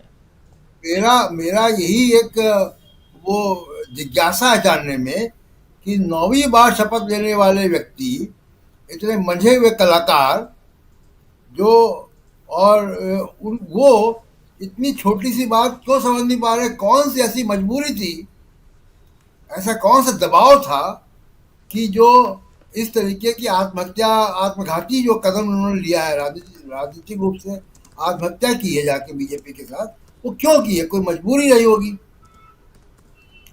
दूसरा एक बात, जो राहुल गांधी अब बिहार में आए हैं, आज उनका भाषण राजनीतिक भाषण नहीं था। और बिहार की जनता, राजीव जी, बहुत राजनीतिक, आप भी बिहार से आते हैं, बिहार की जनता की राजनीति, उनके खून में राजनीति है, उसको राजनीतिक खुराक नहीं है। मुझे उम्मीद है कि कल जब रैली होगी, इसमें वो राहुल गांधी ने कल के लिए बचा के रखा है, तो जो मौजूदा राजनीतिक उठापटक वहां चल रही है, उसको सीधे तौर पर राहुल गांधी और तेजस्वी यादव या लालू प्रसाद यादव जो भी अटेंड करेगा उसको एड्रेस करेगा। दूसरी एक जो मल्लिकार्जुन खड़गे की बात है, उनकी कुछ बातें और वो सेकेंड राउंड में करूंगा, लेकिन एक खड़गे साहब जो उड़ीसा में गए, देखिए कांग्रेस ने लंबे समय से उड़ीसा को इग्नोर किया हुआ है। उड़ीसा कांग्रेस की जमीन रही है और वो जनता दल पार्टियों की जमीन रही है, बीजू पटनायक की वजह से थर्ड फ्रंट की जमीन रही है, जिस लेगेसी को नवीन पटनायक ने बहुत अच्छी तरीके से सींचा और उसको, उसकी फसल काटी है लगातार। कांग्रेस की भी वो जमीन रही है 2009 से पहले, जी लेकिन कांग्रेस ने उड़ीसा को इग्नोर किया। आप देखिए कि इंदिरा गांधी की जो आखिरी भाषण था उनकी हत्या किए जाने के पहले का, वो उड़ीसा में ही था कि मेरे खून की आखिरी कतरा जो है वो देश के लिए जाएगा। वो उड़ीसा में ही दिया था उन्होंने भाषण। तो बिल्कुल कांग्रेस की जमीन रही उड़ीसा और कांग्रेस ने इग्नोर किया उड़ीसा को। कांग्रेस को उड़ीसा में रिवाइव करना चाहिए। खड़गे जी का जो आज का भाषण था काफी अग्रेसिव भाषण था, इसको कंटिन्यू करना चाहिए। और एक आखिरी बात जिसपे कि हम सेकेंड राउंड में बहुत डिटेल में बात जी करूंगा। बिल्कुल। पूर्व secretary government of India EAS Sharma उन्होंने चुनाव आयोग को चिट्ठी लिखी है ईवीएम के बारे में कि भारत इलेक्ट्रॉनिक्स लिमिटेड जो कि ईवीएम का चिप बनाता है, वो ईवीएम की मैन्युफैक्चरिंग करता है, उसके बोर्ड में बीजेपी का व्यक्ति है। और उसको लेके EAS शर्मा जो कि सेक्रेटरी गवर्नमेंट ऑफ इंडिया रहे हैं, उन्होंने गंभीर सवाल उठाए। जब सेकेंड राउंड में आऊंगा तब बिल्कुल एक इंपॉर्टेंट बात आप कह रहे हैं, बहुत महत्वपूर्ण बात आप कह रहे हैं ईवीएम को लेकर। और अगर जो ईवीएम की चिप बनाने वाली कंपनी भारत इलेक्ट्रॉनिक लिमिटेड जो है, वो अगर उसके बोर्ड में बीजेपी का आदमी है तो कहीं ना कहीं शक की जो सुई है वो उधर और जाकर अटक जाती है। जल्दी से आना चाहता हूं जयशंकर जी आपके पास। जयशंकर जी, बहुत सारी बातें हम कर रहे हैं। राहुल गांधी का इस वक्त बिहार में प्रवेश और उससे पहले नीतीश कुमार का पलटी मारना कैसे देखा जाए सियासत के हिसाब से? और सबसे बड़ी बात कि क्या यहां से 2024 का चुनाव बीजेपी के लिए, बिहार के लिए आसान होता हुआ दिखाई देता है या मुश्किल में अभी भी बीजेपी है बिहार में? देखिए राजीव जी, पहली बात तो यह है कि बिहार में जो कुछ भी हुआ है उससे अब मुझे राजनीति से ही घिन्न हो रही है। पहले राजनीति से थोड़ा दुराव था, इसलिए हम छोड़ करके राजनीति को पत्रकारिता में आए थे। लेकिन अब जिस ढंग की राजनीति हो रही है, जिस ढंग का बिहार में खेल हुआ है, मतलब उसे बेशर्मी की हदों को पार करने वाला कहें, मतलब घिन जैसे होता ना कि एकदम घिन छूट रही है, क्योंकि चर्चा ही करने का मन नहीं हो रहा है। और इसमें देखिए, जैसा अभी भी आप भी कह रहे थे और मित्र भी कह रहे थे कि पलटी तो दोनों ने ही मारी है, दोनों ही पेशेवर पलटी मार हैं। मतलब आप इसको इस रूप में लीजिए कि जैसे अब प्रधानमंत्री जी हमारे भोपाल में भाषण करते हैं कि साहब किसी भी भ्रष्ट बेईमान को छोड़ूंगा नहीं, 64,000 करोड़ का घोटाला करने वाले, सिंचाई घोटाला करने वाले को जेल भेजेंगे।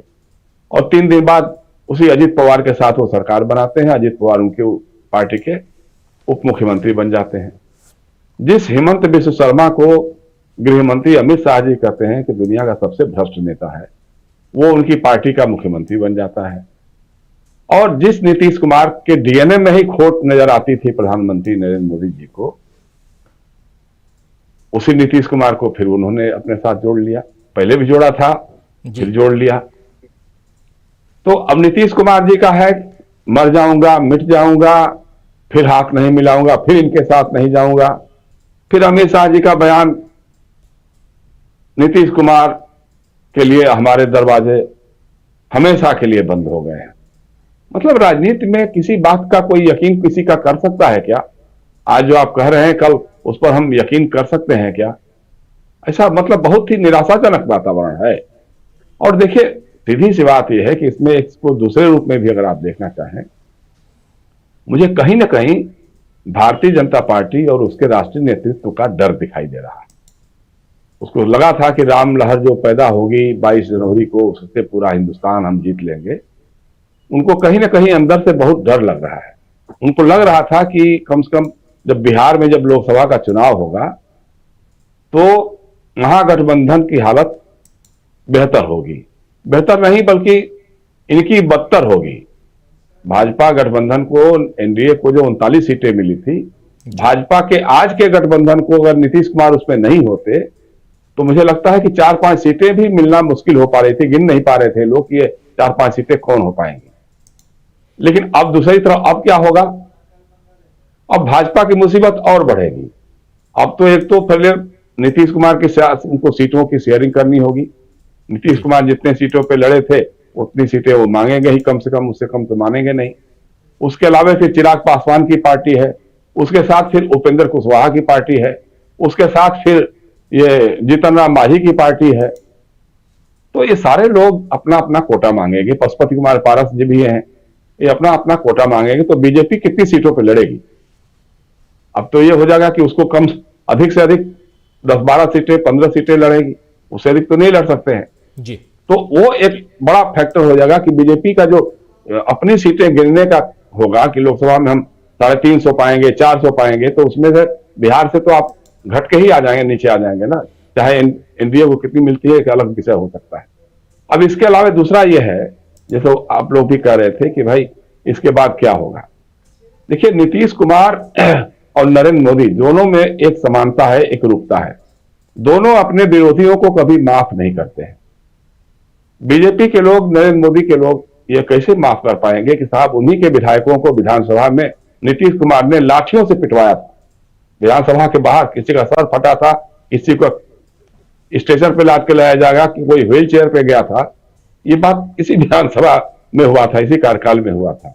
ये बात कभी बीजेपी के लोग भूल नहीं पाएंगे और उनको ये भी लगेगा कि ये आदमी आज नहीं तो कल डिच करेगा ही करेगा। क्योंकि राजनीति में बिहार के लोग कहते हैं कि साहब रामविलास पासवान जी सबसे बड़े मौसम विज्ञानी थे। उनका कि वो मौसम विज्ञानी उतना नहीं थे, नीतीश कुमार उनसे बड़े मौसम विज्ञानी हैं। रामविलास पासवान जी तो एक बार गच्चा भी खा गए थे, 1-2 बार। लेकिन नीतीश कुमार के बारे में हम लोगों के पुराने मित्र थे, उनके भी बहुत पुराने मित्र थे, जुगनू सारदे, वो कहते थे कुर्सी कुमार। मतलब कुर्सी छोड़ना ही नहीं है उनको, कुर्सी रहनी चाहिए, चाहे वो कीचड़ में हो, चाहे वो कहीं भी हो, बस उस पर उनको बैठना है। तो एक तो एक चीजें हैं। अब दूसरा जो आपने कहा है कि ये राहुल गांधी का जो ये है जी, देखिए, राहुल गांधी सीमांचल से शुरू कर रहे हैं। सीमांचल जो है महागठबंधन का प्रभावी जनाधार वाला इलाका है, जहां राष्ट्रीय जनता दल और कांग्रेस दोनों का ही प्रभावशाली इलाका रहा है, जहां उनके तस्लीमुद्दीन साहब होते थे, आरजेडी का पूरा है वहां जो है जी। तो वहां तो बढ़िया रहेगा ही रहेगा। मेरा कहना यह है कि अगर जो बचा है महागठबंधन ईमानदारी से राजनीतिक गठबंधन धर्म का पालन करे, तो मुझे लगता है कि अभी भी बिहार में नीतीश कुमार और नरेंद्र मोदी की जोड़ी को लोग धूल चटा सकते हैं। इसमें कहीं कोई दो राय नहीं होगी। या कांग्रेस, राष्ट्रीय जनता दल और वाम दल अगर तीनों ईमानदारी से सीटों का बंटवारा करें, अच्छे उम्मीदवारों का चयन करें, तो ये लोग प्रभावशाली हो सकते हैं, इसमें कहीं दो राय नहीं है। और राहुल गांधी ने जो बात छेड़ी है जिस ढंग की, जो सामाजिक न्याय की बात करी है, जाति की जनगणना की बात करी है और बताया है कि साहब जी किसको कितना हक मिलना चाहिए। जैसे वो बता रहे हैं कि कितने IAS अफसर जो वहां है केंद्र में है, उसमें सिर्फ 3 ही OBC के लोग हैं जो सेक्रेटरी ये हैं। तो ये बातें लोगों को अपील तो करेंगे, इसमें कहीं कोई दो राय नहीं है। और वो कह रहे हैं कि दलितों को, आदिवासियों को, पिछड़ी जातियों को, और न सिर्फ इन तीनों को बल्कि जो सवर्ण जातियां हैं उनमें भी जो कमजोर तबके हैं, गरीब तबके हैं, उनको भी उनका हक मिलना चाहिए। उनको भी नहीं मिला है हक, उनका ये मानना है। तो ये बातें बड़ी अपीलिंग है, अपील करेंगे लोग। अब कल जब वो भाषण करेंगे तो राजनीति करेंगे। लेकिन दूसरी बात जो राजीव जी, मल्लिकार्जुन खड़गे ने बहुत गंभीर बात करी है। हम लोग भी अपनी चर्चाओं में बार बार बीच बीच में कहते रहते थे कि अब अगर मोदी जी फिर से बड़े बहुमत के साथ आ गए तो अब संविधान भी नहीं बचेगा, लोकतंत्र भी नहीं बचेगा और यहाँ चुनाव होंगे, विपक्ष विहीन चुनाव होंगे। विपक्ष विहीन संसद का एक मुजाहरा पेश कर दिया है इन लोगों ने कि जब 140 से अधिक सांसदों को लोकसभा राज्यसभा से निलंबित कर दिया गया और उसके विपक्ष के बिना सारे विधेयक पारित कराए गए, तो वो उसका उन्होंने दिखा दिया है। तो अब चुनाव होगा जैसे सिंगापुर में होता है कि साहब विपक्ष नाम का एक पार्टी रहता है जिसको 10-20 सीटें मिल जाती हैं और बाकी सारी सीटें सत्तारूढ़ दल के पास चली जाती हैं।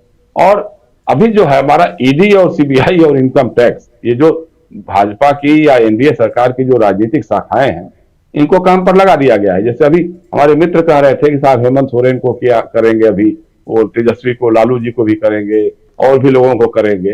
तो ये सारी चीजें तो हैं, लेकिन पूरे देश की जनता को तो नहीं कर पाएंगे। मुझे लगता है देश की जनता शायद, अगर इंदिरा गांधी, अगर लोगों को जेल भेजना ही सफलता का कारण बन सकता है तो इंदिरा गांधी जी आपातकाल के बाद चुनाव नहीं हारती। तो ऐसा नहीं है, ये सब चीजें चलेंगी, वो अपना काम करेंगे वो। और ईवीएम की बात भी अभी प्रशांत टंडन ने जो कही है वो बड़ी चिंताजनक है। मतलब कि अगर वो बीएल के बोर्ड ऑफ डायरेक्टर्स में भाजपा का नेता, इन्होंने क्या किया है कि जितने पीएसयूज हैं सब में अपनी पार्टी के प्रवक्ताओं को, नेताओं को उन्होंने वहां डायरेक्टर बनाया। सारी सरकारी एजेंसियों में अपने लोगों को, आरएसएस के लोगों को भरा है। कहीं संबित पात्रा जी मिल जाएंगे तो कभी कोई मिल जाएगा, तो ऐसे लोग हैं वो। तो जाहिर सी बात है कि वो उस संस्था पे भरोसा कैसे कर सकते हैं। लेकिन प्रशांत जी एक चीज याद करिए, जब हम चुनाव आयोग पर भी नहीं भरोसा कर पा रहे हैं तो फिर बीएल की बात चुनाव आयोग क्यों सुनेगा? चुनाव आयोग भी तो उसी रंग पे है। इसके लिए जब तक आप पॉलिटिकली लड़ेंगे नहीं, सड़कों पे नहीं, अगर संसद में संभावना नहीं है तो आपको सड़कों पे उतरना पड़ेगा। इसके लिए विपक्ष को तैयारी करनी पड़ेगी। इसके अलावा मुझे और कोई रास्ता तो नजर नहीं आ रहा है। जनता बहुत जागरूक है, जनता समझती है चीजों को, अपने मुद्दों को भी समझती है। और राहुल गांधी ने अपने लिए बनाया इलाका तो बनाया है। अब नीतीश कुमार चाहते थे साहब कि वो एनडीए उनको इंडिया गठबंधन उनको प्रधानमंत्री पद का दावेदार घोषित कर दे, और पता लगा कि वो एनडीए में आने के बाद कह रहे हैं नहीं हम ठीक है, जहां हैं वहीं ठीक है, पुरानी जगह पे लौट आए हैं। तो वहां जाएंगे तो प्रधानमंत्री पद की दावेदारी चाहिए। एमपी आपके पास 5 या 7 रहेगा, लेकिन चाहेंगे कि आपको प्रधानमंत्री बन जाए। और यहाँ रहेंगे तो चौकीदार बन के भी रहने के लिए कोई दिक्कत नहीं होगी आपको। झाड़ू भी लगाएंगे, पोछा भी लगाएंगे और उनकी बातें भी सुनेंगे। जी राजू, अभी यही। बिल्कुल बिल्कुल बिल्कुल, आता हूं दोबारा आपके पास आता हूं जयशंकर जी। जल्दी से जरा सुनील शुक्ला जी आपके पास आना चाहता हूं। सुनील जी, राहुल गांधी की जो यात्रा है, भारत जोड़ो न्याय यात्रा, बिहार में इस वक्त है, और मणिपुर से लेकर बिहार तक के सफर को अगर देखें तो जैसे जैसे ये यात्रा आगे बढ़ती गई है वैसे वैसे इनके साथ जो इनके समर्थक हैं उनकी संख्या बढ़ती नजर आ रही है। आज बिहार में भी जबरदस्त इनका स्वागत हुआ है। बहुत वहां से जो खबरें हैं, बहुत शानदार स्वागत बिहार में बिहार के लोगों ने, सीमांचल के लोगों ने किया है। एक बहुत बड़ा जनाधार वाला एरिया तो है ही, अल्पसंख्यकों का बहुत बड़ा पैच है यहां पे। और यहीं पर असदुद्दीन ओवैसी की पार्टी एमआईएम ने, आप याद कीजिए कि पिछली दफा 5 सीटें लेकर कहीं ना कहीं जीत में खलल डालने की कोशिश की थी और कई सीटों पर हराने का काम भी किया था। बी टीम वहां घोषित हो गए। लेकिन राहुल गांधी की इस यात्रा को अगर देखा जाए तो कैसे आप देखते हैं, जरा उस यात्रा पे चर्चा आपसे करना जरूरी समझता हूं, कैसे आप देखते हैं कि यहां से जो एनडीए को मजबूत करने की कोशिश कर रहे हैं प्रधानमंत्री नरेंद्र मोदी, एक बड़े दल को अपने साथ ले आए हैं, वहां कैसे यहां पर राहुल गांधी चुनौती पेश करते हुए नजर आते हैं? कैसे राहुल गांधी की जब यात्रा उत्तर प्रदेश में पहुंचेगी, राजस्थान पहुंचेगी, गुजरात पहुंचेगी, अब छत्तीसगढ़ और मध्य प्रदेश भी उनके हाथ में है, ये सब इन राज्यों में पहुंचेगी, तो कितनी चुनौतियां राहुल पेश करते हुए नजर आएंगे? इस सरकार के खिलाफ जो राजनीतिक माहौल बना इस देश में, उसमें सबसे बड़ी भूमिका राहुल गांधी की है। राहुल गांधी ने किसी भावनात्मक मुद्दे की बात नहीं की है, चाहे वो उनका पहला भारत जोड़ो यात्रा रहा हो और चाहे आज उनका भारत जोड़ो न्याय यात्रा है। उन्होंने लोगों की समस्याओं को लेकर के उस लोगों के बीच में गए हैं। वही समस्या वही है जिससे आम आदमी जिस रोज रूबरू हो रहा है, लेकिन उसको आवाज देने वाला कोई नहीं है। उत्तर पूर्व की स्थिति के आप देख लीजिए, मणिपुर में जो कुछ भी हुआ उस पर सरकार कुछ बोलने के लिए तैयार नहीं है। राहुल गांधी ने अपनी यात्रा शुरू करने के पहले 2 बार वहां गए, उसका परिणाम भी आपको दिखाई पड़ा कि अगर जिस मिजोरम के चुनाव में एनडीए की सहयोगी party Mizo national front Bharatiya Janata party के साथ चुनाव लड़ने से इनकार कर दिया, भारतीय जनता पार्टी के नेताओं के साथ मंच साझा करने से वहां के मुख्यमंत्री ने मना कर दिया। भारतीय जनता पार्टी को मिजोरम के सभी सीटों पर चुनाव लड़ने के उम्मीदवार तक नहीं मिले। ये एक राजनीतिक वातावरण है जिसको राहुल गांधी ने कायदे से लोगों के बीच पहुंचाया।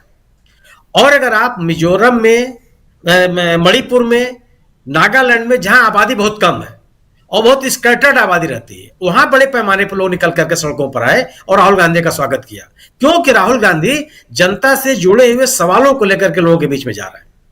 चाहे वो रोजगार हो, चाहे महंगाई हो, चाहे सामाजिक सशक्तिकरण हो, चाहे देश की आर्थिक व्यवस्था हो, चाहे किसानों की बदहाली, जितने भी मुद्दे हैं उन मुद्दों को लेकर के लोगों के बीच में गए हैं। वो असम जैसे राज्य में, जिसमें बड़े पैमाने पर लोगों ने जिस तरीके से समर्थन किया, विश्वविद्यालय के विद्यार्थी विश्वविद्यालय छोड़ करके निकल करके सड़क पर राहुल गांधी का भाषण सुनने के लिए आए और एक संवाद कायम करने के लिए आए। इसका एक राजनीतिक संदेश है।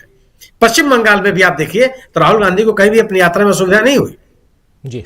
हालत है क्या कि जब मैं मानता हूं कि सशक्तिकरण की राजनीति किसी भी भावनात्मक मुद्दे की राजनीति से ज्यादा प्रबल है। अगर आप लोगों की बेहतरी की बात करेंगे तो आम आदमी आपके साथ आएगा। अगर लोगों के रोजगार की आप बात करेंगे तो राम व्यक्ति आपके साथ आएगा, क्योंकि सब परेशान है। अगर सरकारें रोजगार सृजन नहीं करेंगी, किसानों को उनके उत्पाद का बेहतर दाम नहीं देंगी, अब दलितों और पिछड़े वर्ग के लोगों के साथ जो अत्याचार की घटनाएं हो रही हैं उन पर प्रभावी कार्रवाई नहीं करेंगी, तो आप भावनात्मक मुद्दों से लोगों के साथ आपको अपने साथ नहीं जोड़ सकते। आप कितनी बड़ी बड़ी बात कर लीजिए, राहुल गांधी जहां कहीं भी जा रहे हैं वह केवल लोगों के सवालों को उठा रहे हैं, और यही उनकी बड़ी ताकत है। और जो सवाल उठा रहे हैं उसका कोई भी जवाब इस सरकार के पास नहीं है। अगर वो कह रहे हैं कि बेरोजगारी की स्थिति खराब है, ये कह रहे हैं महंगाई प्रचंड है, वो कह रहे हैं कि लोगों को उनका हक नहीं मिल रहा है, तो क्या जवाब देंगे आप? कितना रोजगार आपने सृजित किया है? तो आप अगर आप चाहते हैं कि कोई आप आर्टिफिशियल एटमॉस्फेयर क्रिएट कर लेंगे, वो संभव नहीं। जो राहुल गांधी से लोग मिलने के लिए आ रहे हैं वह अपने जिंदगी के जद्दोजहद से परेशान है। जो सरकार से उम्मीद करते थे उनको मिला कुछ नहीं। आप ये कैसे आप कर रहे हैं कि जो सीमांचल का एरिया है वहां पे अल्पसंख्यक बहुल है, तो अल्पसंख्यक क्या केवल अल्पसंख्यक थोड़े ही है, सभी वर्ग के लोग हैं वहां जी। हो सकता है कुछ ज्यादा होंगे, लेकिन ऐसी स्थिति तो नहीं है ना। अगर किसान परेशान है तो हर जगह के किसान परेशान है। सरकार ने कहा था जब किसानों का आंदोलन चल रहा था कि वो जब जो तीनों किसी कानून वापस लिए थे तब उन्होंने किसानों की बेहतरी के लिए एक समिति बनाने की घोषणा की थी। कहां गई समिति? कोई बात कर रहा है क्या उसके बारे में?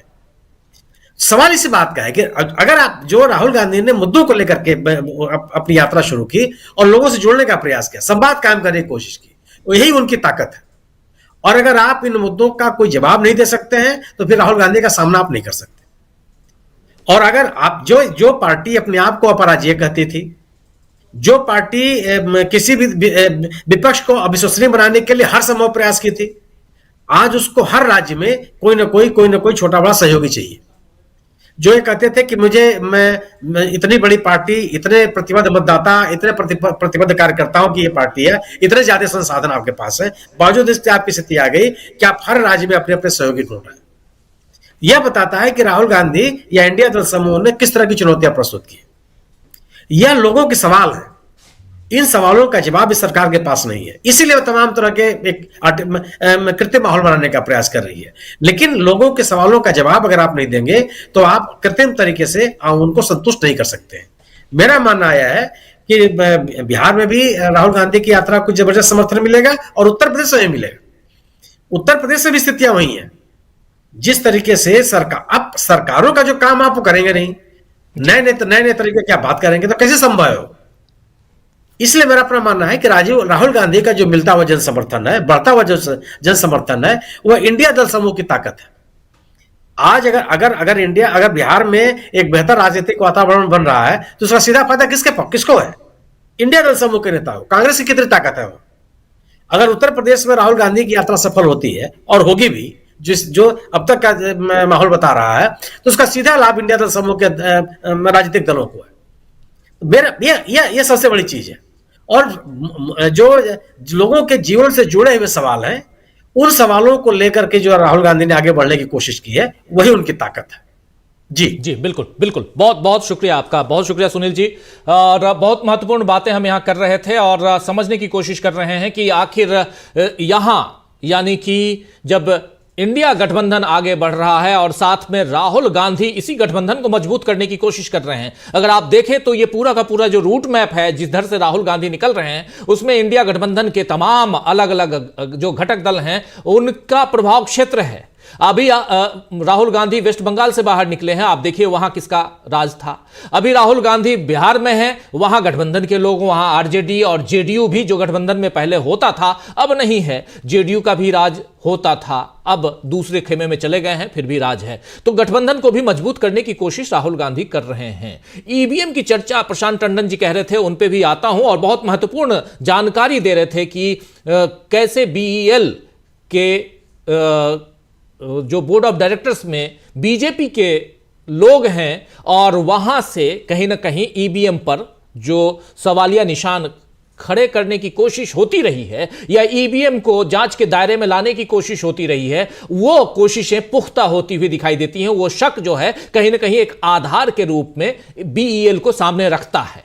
उसकी चर्चा हम करेंगे थोड़ी देर में। पहले अमलेंदु उपाध्याय जी आपके पास आना चाहता हूं, आपसे जरा समझूं कि आखिर राहुल गांधी को रोकने के चक्कर में कैसे नीतीश कुमार गलती कर बैठे हैं, कैसे नीतीश कुमार अपनी ही पार्टी को बर्बादी की कगार पर ले आए हैं। और यहां राहुल गांधी तो पहले ही कह रहे थे कि भाई मुझे प्रधानमंत्री नहीं बनना है, और नीतीश कुमार जी को अगर प्रधानमंत्री बनना ही था, संयोजक बनना ही था, तो कह देते। अब वो मन में अंदर अंदर रखे हुए हैं कि नहीं जी मुझे सब कुछ बना दो, लेकिन बाहर से सोचते हैं कि सब उनके चरणों में लौट जाएं, तो ये तो संभव नहीं है ना। और राहुल गांधी तो कहते हैं कि मुझे इस मोदी सरकार से इस देश को छुटकारा दिलाना है, इसीलिए मैं इस यात्रा में चल रहा हूं, न्याय दिलाना है, अन्याय के खिलाफ आवाज उठाना है, उठा रहे हैं। वो तो कभी कह नहीं रहे कि मुझे प्रधानमंत्री बनना है या मुझे संयोजक बनना है, वो तो अपनी पार्टी के अध्यक्ष तक नहीं बनने। कैसे देखा जाए इसको, अमलेंदु उपाध्याय जी? राजीव जी, हम लोगों के यहाँ देहात में कहावत है कि पड़ोसी का अपशगुन करने के लिए अपनी एक आंख फोड़ ली। तो नीतीश कुमार ने राहुल गांधी को रोकने के चक्कर में अपनी पार्टी का सत्यानाश कर लिया।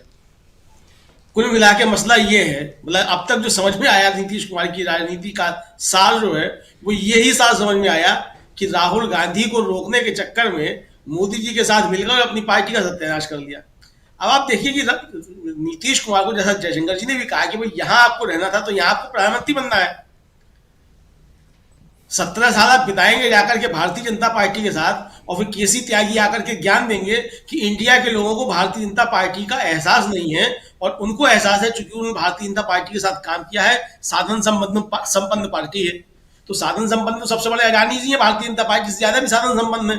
तो अडानी जी को ही बना दिया जाए, फिर सीधा सीधा प्रधानमंत्री मोदी जी की जरूरत ही क्या है कि अडानी के दूत जो आकर के प्रधानमंत्री बने, अगर साधन संपन्न को ही बनाना है। तो राजनीति साधन संपन्न लोगों का ही काम है क्या? मतलब आप देखिए कि समाजवाद की बात करने वाले लोग डॉक्टर लोहिया और जयप्रकाश की का सहारा लेकर के और कर्पूरी ठाकुर की आड़ में छिप करके बता रहे हैं कि चूंकि भारतीय जनता पार्टी साधन संपन्न पार्टी है, इसलिए जो है उससे निपटने का इंडिया के पास कोई नहीं है। यानी उन्होंने अपना लक्ष्य बता दिया, अपनी मंशा भी बता दी कि चूंकि वो समझते हैं कि भारतीय जनता पार्टी साधन संपन्न पार्टी है, इसलिए नीतीश कुमार के बस का नहीं था कि उससे लड़ पाते। तो भाई आपने छोड़ा क्यों था? फिर आपको एक बात मालूम थी पहले से, 17 साल आप पहले काम कर चुके थे, आप भारतीय जनता पार्टी के बारे में ज्यादा जानते थे। तो जब आप लालू प्रसाद यादव के साथ आ रहे थे, तेजस्वी के साथ आ रहे थे, तब आपको इस बात का भान नहीं था कि भारतीय जनता पार्टी साधन संबंध पार्टी है। आपकी भी कोई लाल जाएगी उसके पास पहुंच जाएगी, जो कि चर्चा चल रही है कोई लाल जायरी है नीतीश कुमार की, वो मोदी जी के पास पहुंच गई है। उस लाल जायरी के चक्कर में सब कुछ हुआ है। अब पता नहीं वो लाल जायरी कोई है कि राजीव जी की नहीं है, लेकिन मुझे लगता है कि 2024 के चुनाव तक आते आते या 2024 के चुनाव के तुरंत बाद नीतीश कुमार की पार्टी निश्चित तौर पे या तो दो फाड़ हो जाएगी, या फिर नीतीश कुमार अपनी पार्टी का एक तरीके से कहा जाए विलय कर देंगे भारतीय जनता पार्टी में। उसके बाद उनके पास सर्वाइव करने के अलावा, मतलब तभी सर्वाइव कर पाएंगे जब वो भारतीय जनता पार्टी के अंदर विलय कर दें। मगर मोदी जी लौट करके आते हैं, जैसा कि कहा जा रहा है कि मोदी जी अब 400 सीटें लेकर के आ रहे हैं, चूंकि अब नीतीश कुमार उनके साथ चले गए हैं। उत्तर प्रदेश के मुख्यमंत्री हैं केशव प्रसाद मौर्य, उन्होंने कल ट्वीट किया राजीव जी कि 180 सीटें उत्तर प्रदेश की और 40 सीटें बिहार की, 120 सीटें हो गया काम जय श्री राम। अब आप समझ सकते हैं कि जो 400 सीटों का नारा दिया जा रहा था, उस 400 सीटों का क्या खोखलापन है। यानी घबरा गए थे पूरी तरीके से इंडिया गठबंधन बनने के बाद कि ये बिहार से जो है 40 सीटें जा रही हैं। तो ये तो उप मुख्यमंत्री है भारतीय जनता पार्टी के, योगी जी के मुख्यमंत्री बनने से पहले वही दावेदार थे मुख्यमंत्री बनने के। वो तो ये हुआ कि जब मुख्यमंत्री योगी जी का नाम आया तो उनको बुखार चढ़ गया, केशव प्रसाद मौर्य को बताया गया, वो अस्पताल में भर्ती हो गए। अब वो क्यों भर्ती हो गए, वो अलग का मसला है, लेकिन उन्होंने बताया इस तरह। तो कुल मिलाकर के राजीव जी, जो नीतीश कुमार की राजनीति है और नीतीश कुमार जो जिस रास्ते पे जा रहे हैं राहुल गांधी को रोकने के चक्कर में, आज हिमंता विश्व शर्मा कह रहे थे कि हमारे तो स्टार प्रचारक राहुल गांधी हैं। तो हिमंता विश्व शर्मा के रास्ते में भले नीतीश कुमार ना जा रहे हो उस तरीके से, लेकिन काम वही कर रहे हैं जो भारतीय जनता पार्टी कह रही है। अब कल उनका कहना था नीतीश कुमार का कि भाई हम तो जिस गठबंधन में थे वहीं लौट के आ गए, अब यहां से कहीं नहीं जाएंगे। ये तो आपने जब इधर आए थे तब भी कहा था कि मर जाएंगे, बिल्कुल मर जाएंगे लेकिन कहीं नहीं जाएंगे, वापस नहीं जाएंगे वहां। तो आप उधर भी चले गए, मरे भी नहीं, दोनों काम आपने कर दिए। तो सोशल मीडिया पे वायरल हो रहा है कि तुमने मुझे धोखा दिया तो यू नीतीश गिमी, यानी अब मुहावरे जो है धोखा देने के लिए जो है वो नीतीश कुमार याद किए जाएंगे, आयाराम गयाराम के लिए अब नीतीश कुमार याद किए जाएंगे। तो बहरहाल नीतीश कुमार जो चाहे सो करे, पर राजनीति में तमाम तरह के करेक्टर होते हैं, उसमें करेक्टर नीतीश कुमार भी है। बिल्कुल। ठीक है, नीतीश कुमार एक करेक्टर, लेकिन नीतीश जो है वो ये करेक्टर बन जाएंगे और बिहार में भार हो जाएंगे इस तरीके से, ये समझ में नहीं आया था राजीव जी। बिल्कुल सही आप कह रहे हैं, लेकिन पूरे चुनाव में एक जो पॉइंट है वहां सबका ध्यान बहुत ज्यादा जा रहा है, और वो है ईवीएम का मसला, ईवीएम का मुद्दा। आखिर ईवीएम पे क्या कुछ हो रहा है? प्रशांत टंडन जी अपने पहले वक्तव्य में ईवीएम की बात कर रहे थे और कह रहे थे कि सेकेंड राउंड में जब आऊंगा तो ईवीएम पे चर्चा करूंगा। क्या कुछ है इंफॉर्मेशन प्रशांत जी?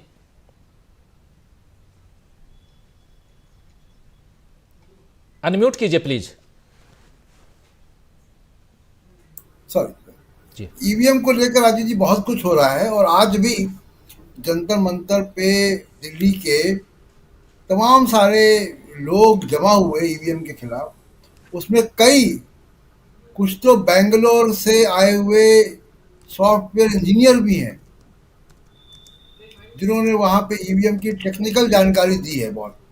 और सबसे महत्वपूर्ण बात है कि जो पूर्व सचिव है भारत सरकार के EAS शर्मा, इन्होंने चिट्ठी लिखी है इलेक्शन कमीशन को, और उन्होंने याद दिलाया है कि पिछले साल से हम कह रहे हैं कि भारत इलेक्ट्रॉनिक लिमिटेड में बीजेपी के बोर्ड में बीजेपी के लोग हैं। वो कौन है जरा मैं बताता हूँ आपको कि कौन है। उन्होंने इशारा किया है, मतलब लिखा चिट्ठी के बारे में, कि मनसुख भाई, संबा भाई खचरिया, ये बीजेपी के राजकोट डिस्ट्रिक्ट प्रेसिडेंट हैं, और ये एक व्यापारी भी हैं, और ये भारत इलेक्ट्रॉनिक लिमिटेड के बोर्ड में हैं। ये क्यों है? भारत BEL जो है वो चिप बनाता है, और उसका जो सॉफ्टवेयर है, इंक्रिप्टेड सॉफ्टवेयर है, जिसके जो पब्लिक डोमेन में नहीं है, वो जो सॉफ्टवेयर जिसको इलेक्शन कमीशन भी कंट्रोल नहीं करता है, उस सॉफ्टवेयर को ये BEL जो है वो बनाता है, और उसी सॉफ्टवेयर के जरिए वो मशीन चलती है, जिसके बारे में बहुत सारे सवाल खड़े हो रहे हैं।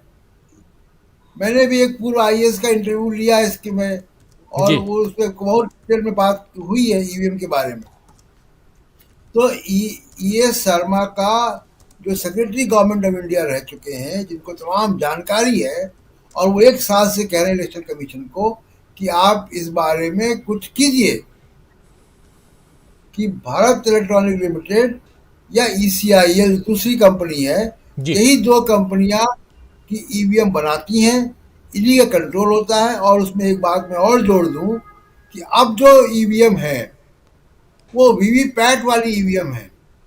वीवीपैट में अब जब हम बटन दबाते हैं तो उसमें स्लिप आती है, जिसमें कैंडिडेट का नाम, सिंबल और पॉलिटिकल पार्टी आती है। जब इलेक्शन कमीशन तय कर लेता है स्क्रूटनी और विड्रॉल के बाद फाइनल लिस्ट किसी भी लोकसभा या विधानसभा की, वो वीवीपैट में या ईवीएम में किसी के कंप्यूटर से डाली जाती है वो सूचना जी।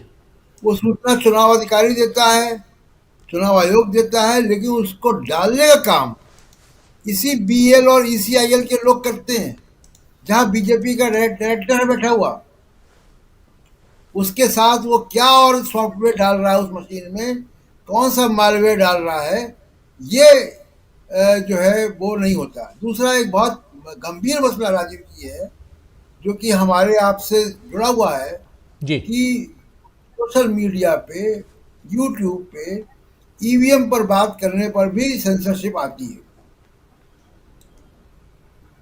उसका उदाहरण आपको दे देता हूं। हमारे 2 वीडियो को डिलीट करवा दिया गया ये कह के कि वो ईवीएम में मिस इन्फॉर्मेशन है जी। तो ये भी बड़े पैमाने पर हो रहा है, बड़े पैमाने पर ये हो रहा है, और बहुत सारे प्रशांत जी की आवाज चली गई।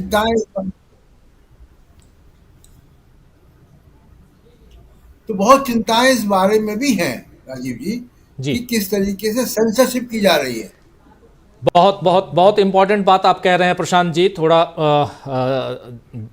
रोकना चाहूँगा, समय की कमी है, लेकिन इंपॉर्टेंट बात यह है कि ईवीएम को लेकर लगातार और जितनी बार हम चर्चा करते हैं अब वो सेंसरशिप दिखाई दे रहा है सोशल मीडिया पर। ऐसे वीडियोस को जो कहीं ना कहीं ईवीएम को लेकर कुछ खुलासे कर रहे हैं, इस ऐसे वीडियोस को रोका जा रहा है, डिलीट करवाया जा रहा है और ये कहा जा रहा है कि मिस इन्फॉर्मेशन दिया जा रहा है, आप कम्युनिकेट ठीक से नहीं कर रहे हैं, इन्फॉर्म नहीं कर रहे हैं ठीक से, गलत जानकारियां दे रहे हैं आप, ऐसी तमाम बातों को कह के डिलीट करवाया जा रहा है। चूंकि हमारे साथ भी हो चुका है, डीबी लाइव के वीडियोज को भी डिलीट करवाया गया है, कर दिया गया है, इसलिए ये जानकारी आप तक हम पहुंचा रहे हैं। लेकिन फिर भी ईवीएम को लेकर हम चर्चा करते रहेंगे, जानकारियां देते रहेंगे, कम से कम बाद में भले वीडियो डिलीट हो जाए, अभी तो जितने लोग जुड़े हुए हैं वो तो ये सुन ही लेंगे, समझ ही लेंगे कि आखिर चल क्या रहा है।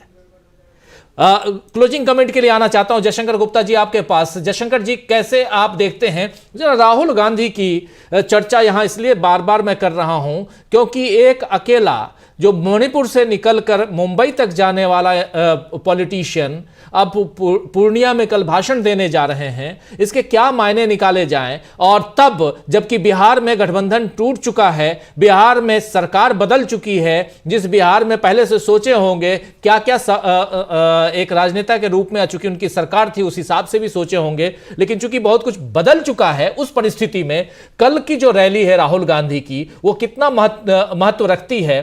चूंकि आप भी बिहार की राजनीति को बहुत नजदीक से देखे हैं, राजनीति में खुद रह चुके हैं, पत्रकारिता में आए, ये तमाम चीजें आपके साथ जुड़ी हुई हैं, आपसे बेहतर और कौन बता सकता है।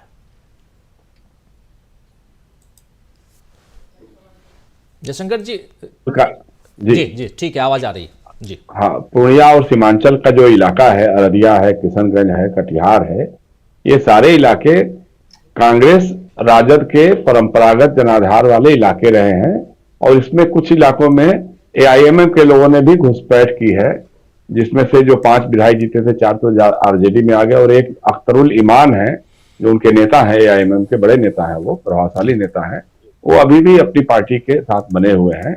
अब उनकी भूमिका क्या होगी बदले एटमॉस्फेयर में, बदले राजनीतिक माहौल में, ये देखने वाली बात हो सकती है। और मुझे लगता है कि राहुल गांधी कल पूर्णिया से बिहार के जो सामाजिक न्याय की जो ताकतें हैं उनको एक संदेश देंगे। अकलियत के लोग हैं, चूंकि अल्पसंख्यकों का भी इलाका वो है, बहुत सारा बड़ा इलाका है जहां भाजपा घुसपैठ करने की कोशिश करती रही और उसमें कई बार नीतीश कुमार भी सहायक बने थे वहां।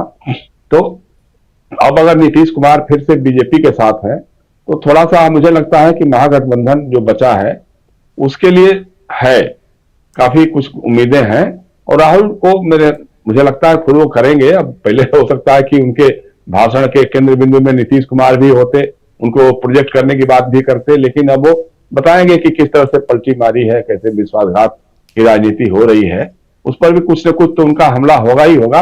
लेकिन जो बात आज भी वो कह रहे थे ना, अगर इसको भी ठीक ढंग से ले जाए, बेरोजगारी का सवाल है, महंगाई का सवाल है, करप्शन का सवाल है, उस सारे सवालों को लेकर के वो मेरे ख्याल से जाएंगे और उनके तरफ देखिए, क्योंकि पूरा मीडिया लगा है उनको डिस्क्रेडिट करने के लिए, पूरा कारपोरेट लगा हुआ है डिस्क्रेडिट करने के लिए, और राजनीतिक जो ये है लोग वो भी लगे हुए हैं।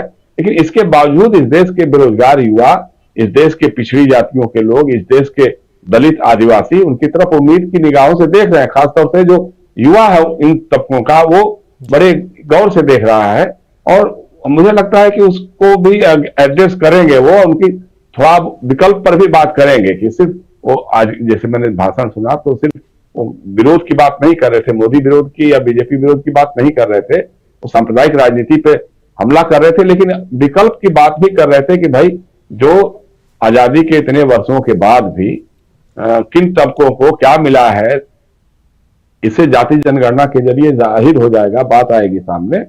और तो उसको लेकर के अगर एड्रेस करते हैं तो लोग उनको सुनेंगे और काफी लोग आएंगे, वहां पे बड़ी भीड़ मुझे लगता है कि होगी। मैं उस इलाके में बहुत बार जा चुका हूँ, किशनगंज, अररिया, पूर्णिया, कटिहार, सारे इलाकों में, तो मेरे ख्याल से बहुत बड़ा समर्थन मिलेगा। वही समर्थन लेकर के अगर वो पश्चिम बिहार तक जाएंगे और फिर वहीं से पूर्वी उत्तर प्रदेश में प्रवेश करेंगे, तो ये सारे इलाके जो है मुझे लगता है कि कांग्रेस, अच्छा अब चूंकि कांग्रेस को थोड़ी सीटें भी ज्यादा मिल सकती हैं लड़ने के लिए अब राजद गठबंधन में, तो ये इसका भी लाभ मिलेगा। दूसरी बात मैं कहना चाह रहा था राजीव जी जी। कि जो अभी पहला जो मंत्रिमंडल बना नीतीश कुमार का और बीजेपी का जो मिला जुला बना है, आप देखिए कि मतलब नीतीश कुमार ने कहा कि वहां मुझको सम्मान नहीं मिलता था।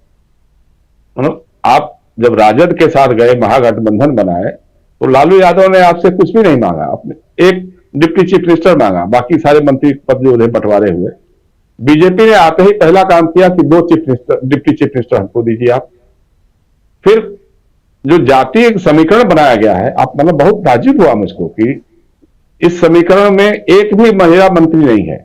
जो कैबिनेट, पहली कैबिनेट बनी है, उसमें एक भी महिला नहीं है, एक भी ब्राह्मण नहीं है, एक भी वैश्य समाज का आदमी नहीं है, एक भी जो दलित समाज से, खासतौर से पासवान या जाटव लोग होते हैं, चमार जिनको कहते हैं वहां पे, उनका कोई प्रतिनिधि नहीं है। हो सकता है कि बाद में वो बनाएंगे, जो अपना विस्तार करेंगे तो करेंगे, लेकिन आपकी प्राथमिकता तो नजर आ गई ना कि जो प्राथमिकता में महिला नहीं है, ब्राह्मण नहीं है, वैश्य नहीं है, पासवान नहीं है। और अब जो मैंने जब गिन रहा था, बता रहा था आपसे कि जो एनडीए का ढांचा बनेगा, उसमें सारे लोगों को तो इन्होंने किया है। भाई नीतीश कुमार कैसे बर्दाश्त कर पाएंगे कि जो भाजपा की तरफ से जब वो आरसीपी सिंह आएंगे साहब ने, जब उपेंद्र कुशवाहा जिनको गालियां दे करके, जिस तरह से विधानसभा के अंदर जीतन मांझी को इन्होंने एक बेइज्जत किया, मतलब एक मुख्यमंत्री जिस ढंग से हस्तक्षेप करके भाषण किए और गालियां दिया जिस तरह से, और जिस तरह महिलाओं के बारे में अभद्र बात की, तो अब सब चीजें बीजेपी कहेगी नहीं बहुत अच्छा किया था, हमारे मुख्यमंत्री जी ने बहुत अच्छा किया था, जीतन मांझी को अभद्र भाषा में निपटाया और बहुत अच्छा किया, हमको पिटवाया भी था, वो भी बहुत अच्छा किया था। ये सारी बातें तो आएंगी सामने। चिराग पासवान बार बार अभी से कह रहे हैं कि हम तो जिस तरह से विधानसभा के चुनाव में जेडीयू के खिलाफ अपने उम्मीदवार उतारे थे, उसी तरह से लोकसभा में बीजेपी के खिलाफ नहीं लड़ेंगे, लेकिन जेडीयू के खिलाफ चुनाव लड़ाएंगे हम अपने लोगों को। तो इन सब का कैसे सामंजस्य बैठाएंगे, कहीं ना कहीं बीजेपी को ये सब बातें तो परेशान करेंगे ही करेंगे। लेकिन सबसे बड़ी बात यह है कि बार बार नीतीश कुमार पलटी मारते हुए अपनी राजनीतिक आत्महत्या की कोशिश करते रहे हैं। मुझे लगता है कि इस बार उनकी राजनीतिक आत्महत्या की मुराद पूरी हो सकती है। लोकसभा के चुनाव के क्या नतीजे होंगे देखने वाली बात है, लेकिन उसके बाद यकीन मानिए कि उनकी पार्टी टूटेगी, इसमें कहीं कोई दो राय नहीं। अभी भी टूट सकती है, क्योंकि इसी डर से उन्होंने जो अभी बात चल रही थी ना कि 6 फरवरी से जो बजट सेशन होने वाला था उसको टाल दिया। उसका कारण यह है कि अभी विधानसभा अध्यक्ष राजद के अवध बिहारी चौधरी हैं। अगर कहीं कुछ हुआ, इधर उधर हुआ तो खेल हो जाएगा। इसलिए वो चाहते हैं कि पहले अध्यक्ष का चुनाव हो जाए, अध्यक्ष को बदलवा दिया जाए, अपना अध्यक्ष बनवा लिया जाए। अब अपना अध्यक्ष भी बनेगा तो किसका बनेगा? बीजेपी चाहेगी कि हमारा बनेगा, जनता दल यू चाहेगा कि हमारा बनेगा। दोनों को एक दूसरे पर विश्वास नहीं है, क्योंकि जनता दल यू का अध्यक्ष बना तो फिर उसको उस ढंग से मैनेज करेगा, बीजेपी का बनेगा तो फिर वो जेडीयू को तोड़वाने में बीजेपी को बड़ी सुविधा मिलेगी। ये सारी बातें हैं, मतलब भविष्य भी बहुत ही ये है, अनिश्चित सा है, अभी चलेगा ये सारा सुख। लेकिन एक बात तय मान लीजिए, जैसा मैंने शुरू में ही कहा था कि भाजपा को अभी भी यकीन नहीं हो पा रहा है कि उसकी सरकार बन सकती है, उसको बहुमत मिल सकता है। अन्यथा बिहार जैसे राज्य में अगर आप राम लहर की बात करते हैं, सब कुछ करते हैं, उसके बावजूद आपको नीतीश कुमार के पास जाना पड़ा, उनके लिए दरवाजे खोलने पड़े, उनके लिए बिचौलिया तय करके उनसे आपने बात करवानी पड़ी। अदरवाइज तो अगर आपको लगता कि हमारी राम लहर चलेगी और सब कुछ हो जाएगा, हम जीते जाएंगे, तो फिर किस बात की चिंता थी? फिर मिलकर चिराग पासवान, उपेंद्र कुशवाहा, इन लोगों को लेकर के अपना चुनाव लड़ते, आप आराम से लड़ते। लेकिन कहीं ना कहीं मन में डर बना हुआ है कि नहीं, ये हम बड़ी बड़ी बातें भले ही कर रहे हो, लेकिन जमीनी हकीकत यह है कि जनता हमसे नाराज हो रही है, मतदाता हमसे दूर जा रहा है, क्योंकि हम अपने वायदों पे खरे नहीं उतरे हैं। चाहे वो बेरोजगारी का सवाल रहा हो, चाहे महंगाई का सवाल रहा हो, चाहे हमारे जो वायदे रहे हैं, जो सो कॉल्ड गारंटियां रही हैं, उस पर लगातार हम फेल कर रहे हैं, लगातार हम लोगों को धोखा दे रहे हैं। तो हो सकता है कि जनता भी इस बार हमको धोखा दे दे। शायद ये सोचकर भी नीतीश कुमार के साथ उन्होंने हाथ मिलाया होगा, और नीतीश कुमार को भी यही डर सता रहा होगा, इसलिए उन्होंने मिलकर के, तो दोनों धोखेबाज आपस में एकजुट हो गए हैं।